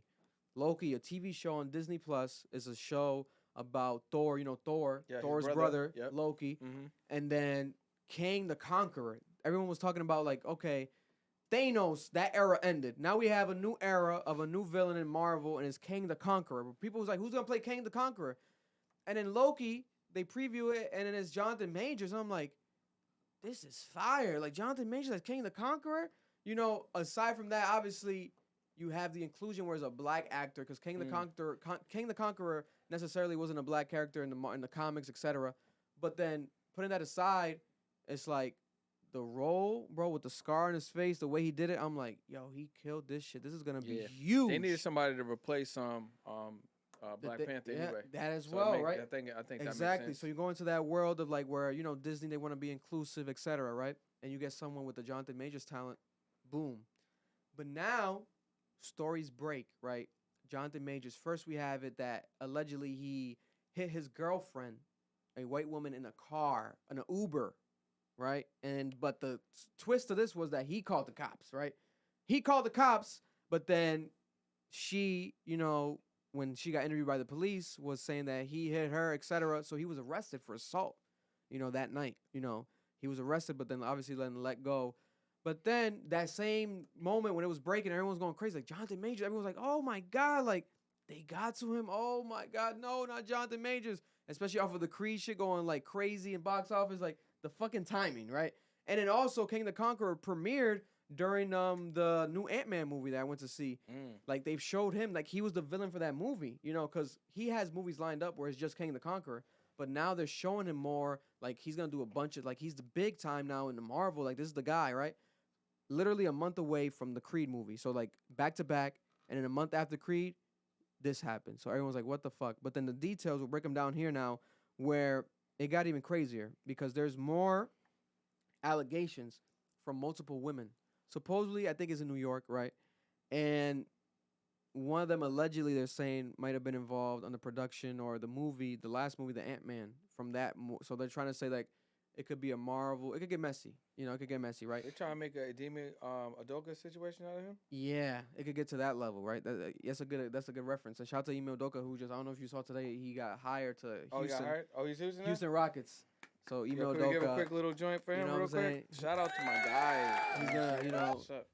you know, he's gonna be up in that what's I feel that? like it's his fault that we didn't win the finals last year. Oh, 100%. But he's gonna definitely be up in Onyx, the #1 strip club in Houston. You think so? 100%. Ime Udoka.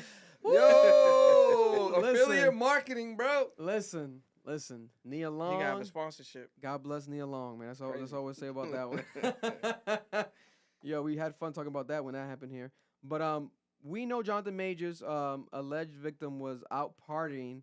They're saying that she was out partying. So his alleged girlfriend, the white lady, was out partying that night after the alleged assault. So we're gonna pull up some clips right here, so because this is gonna be some of the things that people are now saying, especially, in my opinion, bluntly as possible. I'm gonna just be honest. Disney is pulling out the bag for Jonathan Majors. I'm pretty sure he's gonna get the best lawyers in the world, and they're gonna do their due diligence, especially if what he's saying is true. If he thinks he's obviously innocent, they're gonna pull everything out, right? So here we have the lady partying in a club in New York, literally the night that this story broke. I think this is a damn ad. Yeah, it might be an ad. I think they play an ad first and then they get to it. If anything, what we're going to do is then just look at the photos. We don't need to see the visual. Here we have it right there. So you see her, you know, talking to people. They're saying there's images of her smiling literally in the club, drinking, security footage. They got this, right?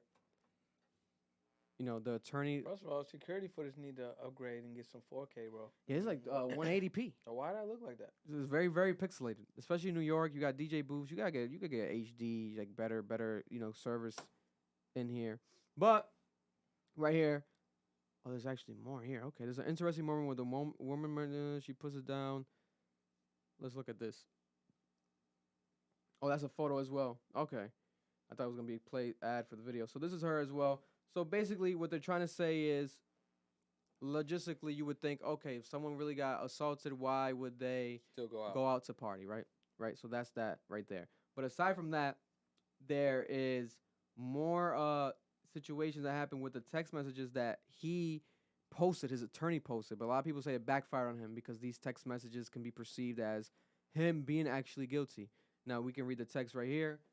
She says, "Please let me know you're okay when you get this. They assured me that you won't be charged. They said that they had to arrest you as a protocol when they saw the injuries on me and they knew we had a fight. I'm so angry that they did, and I'm sorry you're in this position. We'll make sure nothing happens about this. I told them it was my fault for trying to grab your phone. I only just got out of the hospital. Just call me when you're out. I love you." They just called me again to check on me. I reiterated how this was not an attack. So it's basically, it almost looks like damn near like too like protective of the situation, whereas like she might be genuinely trying to protect him, but at the same time doesn't negate the fact that he still hit you. He still did banged something. this shit. He did something, right? Yeah, he did something. You know? And now we have allegations breaking out of multiple women. That he hit multiple women now? Multiple women are coming forward. I'm trying to find it on here specifically, but I can summarize it because I do know multiple women are coming forward. They haven't been named. It's just been, what do you call it, anonymous. Anonymous tips, women alleging abuse. They're not even saying what type of abuse level Like yet. previously? Previously. Because so now these are Me Too girls? Exactly. That's what they're comparing it to, the Me Too era, where it's like this happened, so now they want to say, oh, Me Too. As Trying well, to get right? a bag. They're trying to, potentially, especially if they're lying, they're trying to potentially get a bag, right? But for those who don't know, I want to break down the logistics before we get into this actual situation with Tiffany Haddish, which she has gone viral to defend Jonathan Majors. For those who don't know, like I said earlier, right, Jonathan Majors is the biggest face right now in Marvel, but I think people don't realize how significant it is, even when we're talking about numbers here, right? Kang the Conqueror is the biggest actual, role right now for the next couple years. They have movies lined up. Aside from just solely Kang the Conqueror, Marvel's going to do movies like, let's say they want to do another Captain America, etc. Everything still has to be tied to Kang the Conqueror because it's his universe now, That's the end all be all. Even if they do like a throwback type of thing, at the end of the movie, post-credit scene, most likely is going to be some Kang the Conqueror type of shit. So everything is now, basically the Marvel universe is going to be in Jonathan Majors' hands, which is crazy, right? So now we have the big movie, Kang Dynasty. Marvel has come out. There's a new report because there was rumors, which I knew was bullshit. There was rumors saying that Damson Idris, Snowfall just ended, etc., that he was going to be Kang the Conqueror, that Disney is shopping around to replace the role for Jonathan Majors. They said, there's reports now, Disney saying, no, it's bullshit. That's not happening. We still are pursuing Jonathan Majors' role. We still are planning on filming for Kang Dynasty, the Avengers movie coming out in 2025. That's going to be his first, big solo. That's going to come out still. We still have that on board.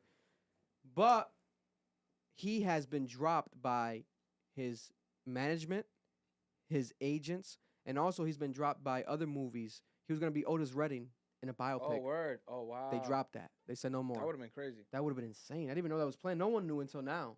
That was been crazy. they broke the news by dropping him. And people were like, that would have been fire, right?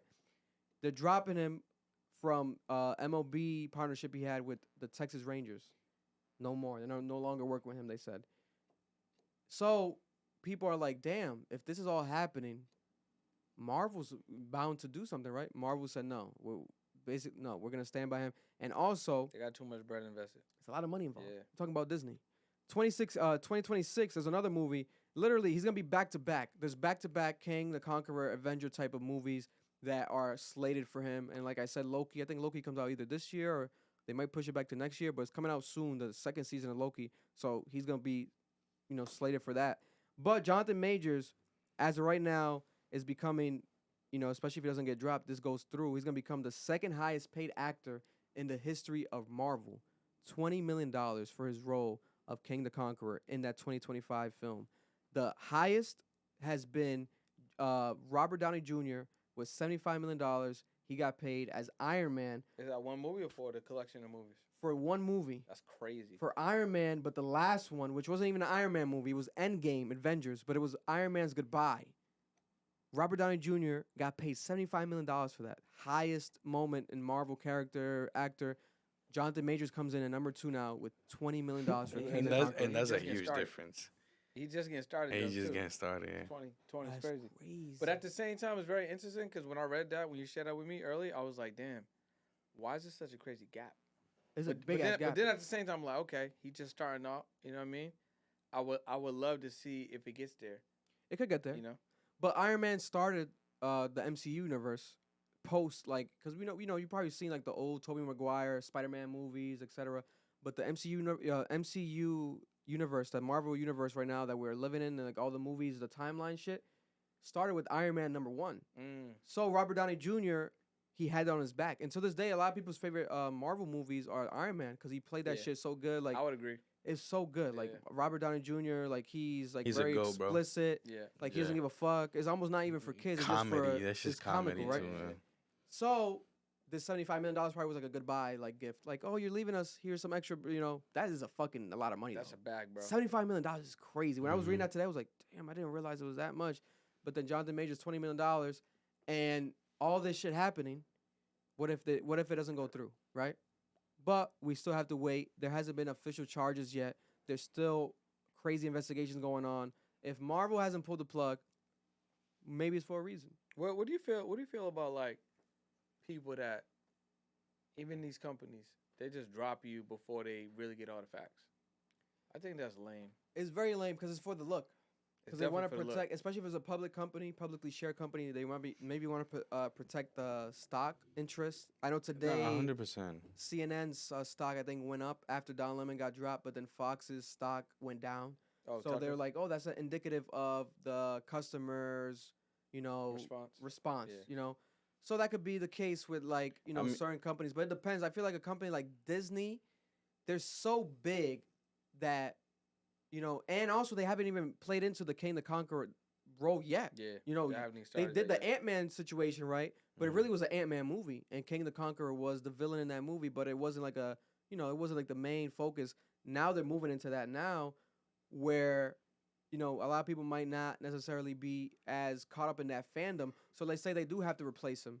It might not necessarily hurt them as much. So maybe they want to weigh the waters and be like, oh, there's not like a sense of urgency for that. I feel like people are necessarily even picketing outside going crazy. Like, drop Jonathan Majors. I don't think it's going to that level yet. A prime example would be Adidas dropping Kanye, and then coming back. Oh, yo, Kanye, we want you back. Yeah, rumored, yeah. You know what I'm saying? Because of the whole, they can't sell all the shoes and they make more. I thought it wasn't about the shoes. This is about no, right? No, yeah, it's all about the fucking money. You know what I'm saying? Yeah, but then I got sticky with the Kanye shit, where to me it was like, God bless him, but then you saw when it was like moments of him literally leaking footage of like secretly recording like meetings with the executives at Adidas and shit and dropping it online.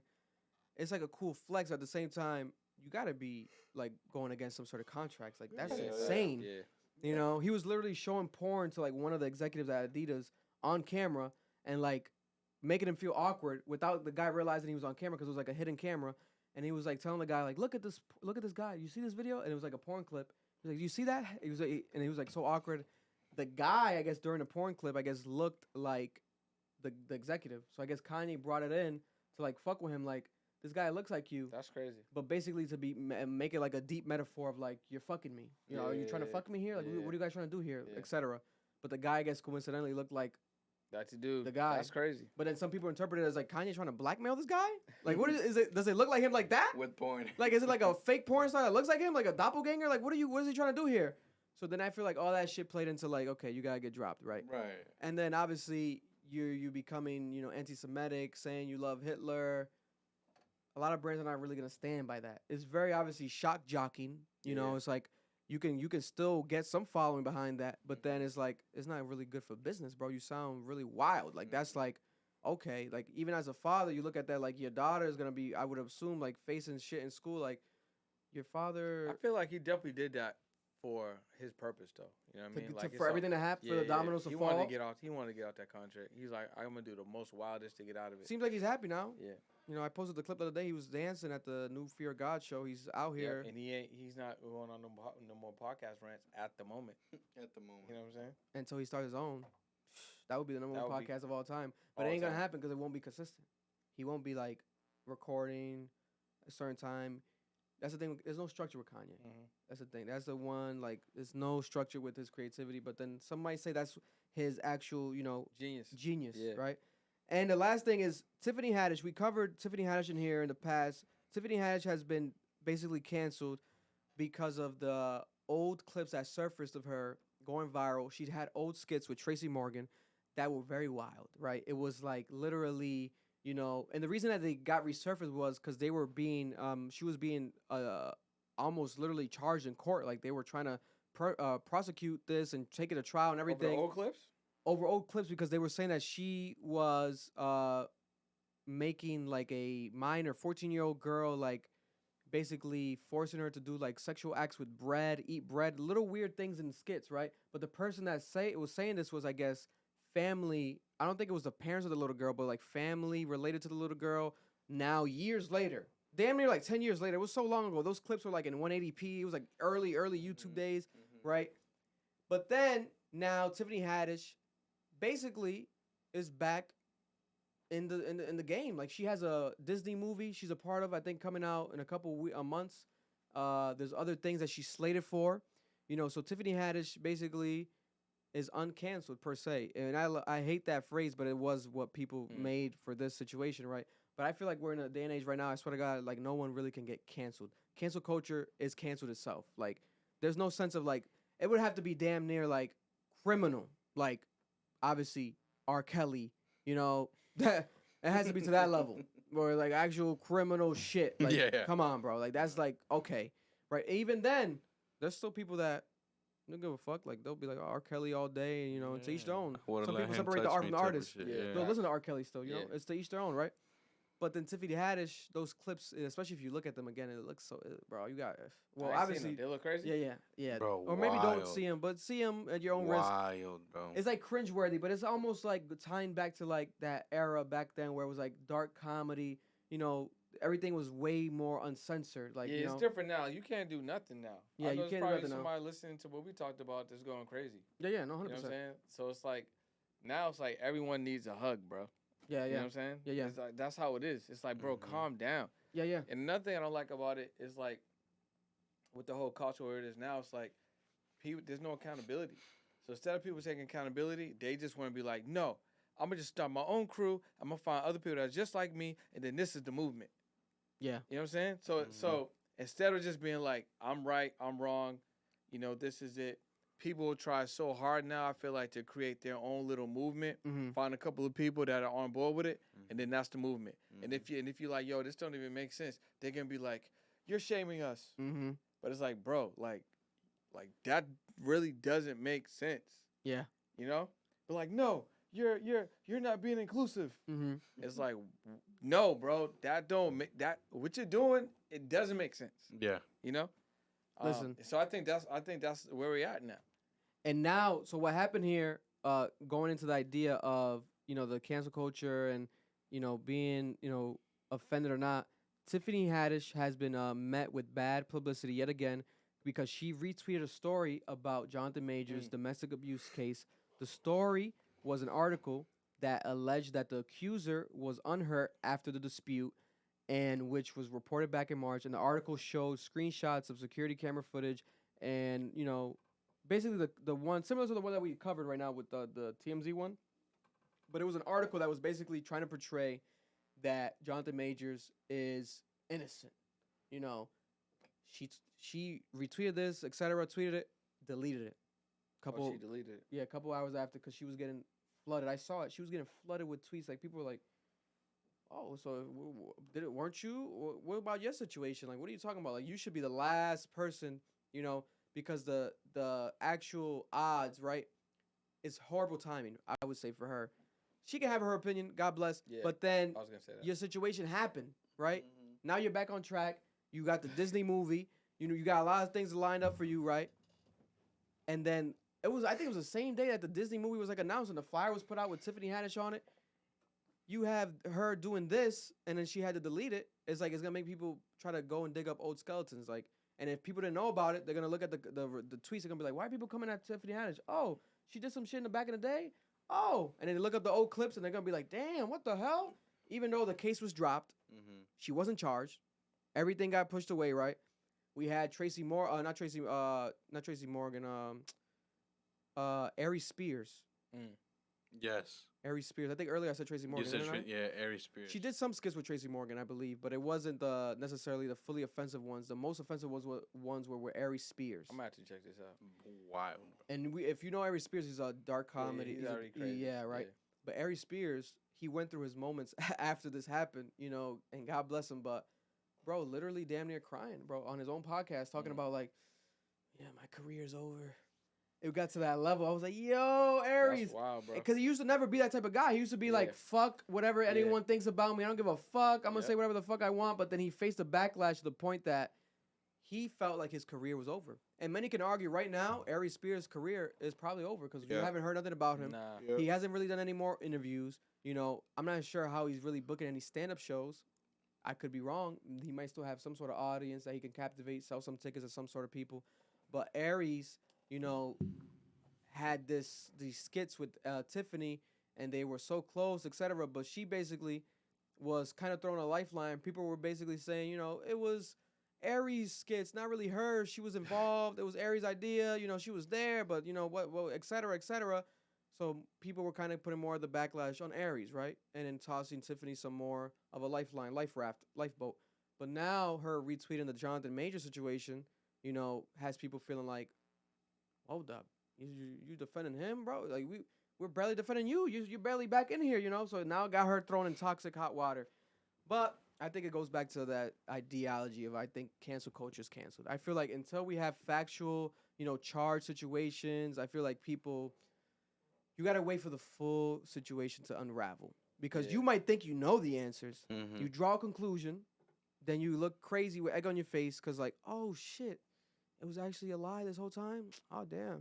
I think people gotta let people be human, but the fact is people don't let people be human. It's like, if you do something great, it's like, that's your standard, and it's like, you can't mess up. Yeah. You know what I'm saying? Society don't make you mess up. Like you're not allowed to mess up. You're not allowed to make mistakes. And if you did something bad, it's like, God forbid, you do something good. Yeah. It's like people hold you to whatever standard they want to hold you, and they want to keep you there.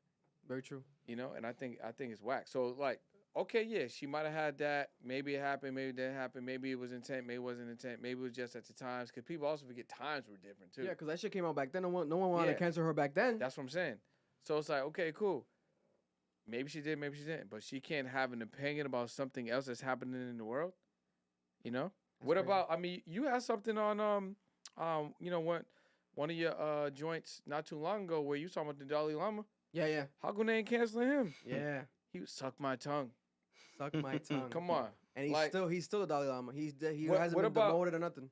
Exactly. What about all these you know, different priests that was touching boys, and they still at the position. Still touching boys. Still touching facts, right? Yeah. So it's like you know, if we're gonna do it, it needs to be across the board, you know, and if we're not gonna do it, then allow people to be people. And I think that's the thing. Like, you want to hold somebody in that pocket, in that time zone, in that time realm, or in that manner in which they did something bad, and you just want to keep them there. Yeah, I think that's very unfair. Very whack. And it was even whacker. A lot of people use that as an advantage to like throw more, you know, salt on the wound. If someone's already down, they might say that like a reason why they didn't even like them. Like I've seen people, they do it with Tiffany Haddish all the time. Like that whole situation happened, they were like, I didn't even like her. That bitch wasn't even funny. Yeah. It's like, bro, whoa. Like, her. And they would, like, pinpoint certain jokes. Like, she wasn't even, look at her stand up here. She was always bad at stand up. She was always bad at, I'm not surprised. It's like, all right. Now you must love hate. Yeah, no. At the end of the day, you know, people commenting them fucking comments just because they want to feel heard as well. You know what I'm saying? Yeah. So hurt people, bro. Yeah, you know man. What I'm saying? And people are quick to want to pull you back down to where they're at. Yeah. It's that whole comment about man, you know, mentality. It's like if we're all in there, we could be using each other to get all out of it. Yeah. But people just want to pull people back. It's Yeah. like, oh, I see what you're doing. You're doing something great. I want to do it. I don't got the energy. I don't got the gumption. You know, I could never do it. So I'm gonna just hate on you. I'm gonna bring you back down. Now you with me. Now I feel better about myself. Mm-hmm. You know, and I feel like that's the energy that people. As soon as you make one mistake, you know, like let you do a podcast and something go wrong, and they can be like, "Oh, I knew it. Yeah, Look, I knew it the whole time." Yeah. You know what I'm saying? No, 100%. The whole time they're gonna go back episode 14. See, look, you know, like, bro, people are just waiting, bro. No, 100%. They waiting on the You know, downfall. they just waiting, and that's just trash. That's just very trash, man. But everyone, comment down below. Share your opinion. How do you guys feel about the Tiffany Haddish situation? Are you gonna still support and watch, you know, the Disney movie that she has? And speaking of Disney, are you gonna, you know, what do you expect? Do you want, you know, the Jonathan Major situation to, you know, just make? Are you in agreement with Disney and Marvel waiting? I personally am. I'm in agreement with that. I think it's crazy for everyone else to like just drop them, etc., without actual facts. But then it can be indicative of maybe they know more than us.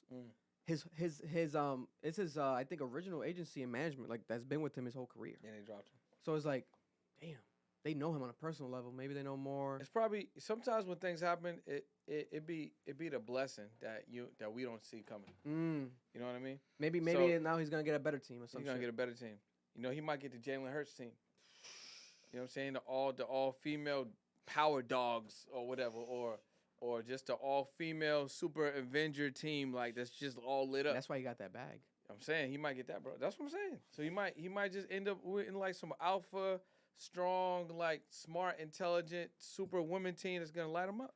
Yeah, no, 100%. And me selfishly as a Marvel fan, I pray and hope that he didn't fucking do none of this shit. Cause man, bro, we have like there's so many movies and shows lined up for Kang the Conqueror that if they really like have to recast it and shit, that shit's gonna be a mess. Like it's gonna be one of the biggest messes in the history Yo, of can Michael B. Jordan Hollywood. slide right a minute and then take it? He can't because he's already a character in Marvel. He's Killmonger. Oh, Killmonger. And Black Panther. but Killmonger is dead pretty much. That still wouldn't make sense. He's It'll be crazy. He's not coming back after the second movie. Yeah, but they can't use the same actor in Marvel again. That'll be some wild sick I shit. mean, they could do whatever they want. You know, There's some CGI in that. I heard. bitch. Listen, I Has heard Evil they got a Twin. whole nother 5 more Fast and Furious coming out. That sounds crazy. Bro, it was one rumored to more. be the last It's- one. it's- 10. They're it's gonna end one on more. X. Now Bow Wow confirmed. The reports confirmed 11 is actually the last one. Yeah, Is- there's like 11 5 more coming out. But watch when 11 comes around, they're gonna be like, no, actually 12 is the last I'm one. okay listen. with it. I'm okay Yo, with he loves it. fucking Fast So and That's my my shit. boy, he's an actor. He told me earlier today, he was like, yo, bro, there's gonna be like 5 more. I'm okay with What's it. that, 15? I'm okay That's with it. wild. Because I'm it'll be okay with odd it. to end it at 11. That's why X10 is the perfect Roman numeral, everything to end it on. Ending it at 11 is insane to I'm me. just saying that to be like, listen, 15 will be better. Could be. We'll see after this one. Because it's supposed to be 'Cause it's like- his kids, right? So- Logan's no, kids and so stuff? so we'll see after this because Paul yeah, Walker. so it's Toretto trying to save his kid, right? Paul is introduced at the end of 9. Yeah. I'm sorry if I'm spoiling for whoever, you know what I'm saying? God bless him. So the beginning of 10, technically I would assume is gonna pick up at the ending of 9, which is them having the the carne asada in the back. Yeah. Paul Walker pulling up. I'm gonna cry when I see that shit. And you know what I'm saying? Going from there. Yeah. But it's like, if 11 were to happen, we have to see where it's gonna go with 10, because it's like 10, we're having a new person being introduced, which is the Jason Aquaman dude, Momoa, Aquaman. and And he has another movie dropping. Aquaman's dropping end of this year, December. The new Aquaman, and he has this shit lined up. We just gotta and get then in the this bag. he's being tied in to being the brother of one of the drug people from like the 5th or Older shit, 6th yeah. movie. You know what I'm saying? So like, it's hard. There's a lot of storylines, bro. I'm okay with it though. And you know what? Keep is 'em it? coming, I feel I bro. blame Marvel for a lot of this like shit, like the multi-universe shit, where like they show that it's capable and doable. Because a lot of people have done that in the past, where like they'll show some shit like from an older movie, but now you realize like this shit can really never end. Yeah. Like, Yeah, the Marvel multi-universe shit, It's never Bro. gonna end. never gonna end. Yeah. 100%, Our bro. kids is Yeah, gonna come still on. be Yes. seeing Yes. shit. It's the back Bro. That's gonna be. You can still relate it Come on. somehow to like. You the don't shit we're want to. watching You now. don't want to see Toretto in a fucking wheelchair with 2 Nas bottles in the back. Crazy. I don't want to see You know that, what Mark. I'm saying? You want to see? I don't want to see that. That'd You be know? crazy, I love bro. Vin Diesel, though. Fucking I'm a Vin Turbo, Diesel the fan. wheelchair, bro. Yeah, hilarious, bro. it's all about fam. What's his line? It's Family. family. Oh, it's one. It's true. It's one word. Family. That's his line. That's funny. Nah, man. But there we have it. Episode 81. Cap. We appreciate you guys tuning in. If you're watching on YouTube, make sure to listen to us while you're driving on audio. If you're listening, make sure to watch us on YouTube. You know, we're pretty handsome. We're not that bad to look at. And we have a handsome gentleman joining us today. Today, the host, the guest host and guest for the day for this week, you know, Brendan, you know, and yeah, man, any last words to close out the episode, Brendan? Yeah, man. Again, super grateful, thankful to be here. It's been amazing. I mean, I feel like, you know, if I stayed longer in Providence, we could do a whole nother episode. You know what I'm saying? Hell yeah. Guest host, pull 100%. up, you know what I'm saying? I'll fly in. Hell yeah. You know what I'm saying? If you got to go to Cambodia for real, I'll pull up. I'll do it for the Hold week. it You know what I'm down. saying? No, I'm down. I loved your commentary and your great talker. So. But listen. yeah. I would love to give everyone that's watching here access to my free podcast program. Let's do it. You know, so this is going to teach you ways to monetize, way to level up your podcast, whether you're starting brand new or whether you have a show right now that you want to just kind of, you know, turn up a little bit. Go to 100kpodcastprogram.com. So it's 100kpodcastprogram.com. Free course and 30-day mentorship by me. And I'm going to load a couple other surprises in there. It's completely for free. Just go there, 100kpodcastprogram.com. There we have it. Make sure to check that out. Everything is in the description. Make sure to show some love. And we love you guys. We appreciate you guys. Rhode Island to the world. PVD to the world. Cap Yes, to the sir. world. Club Ambition. And we are out. Peace. We don't got the little button, guys. I'm going to just put applause. You know what I'm saying? Yeah. Just Better than nothing. little, you know. Ambition. Yeah, we need to put the ambition shit. It just doesn't feel the same. They know the word. We out. Love.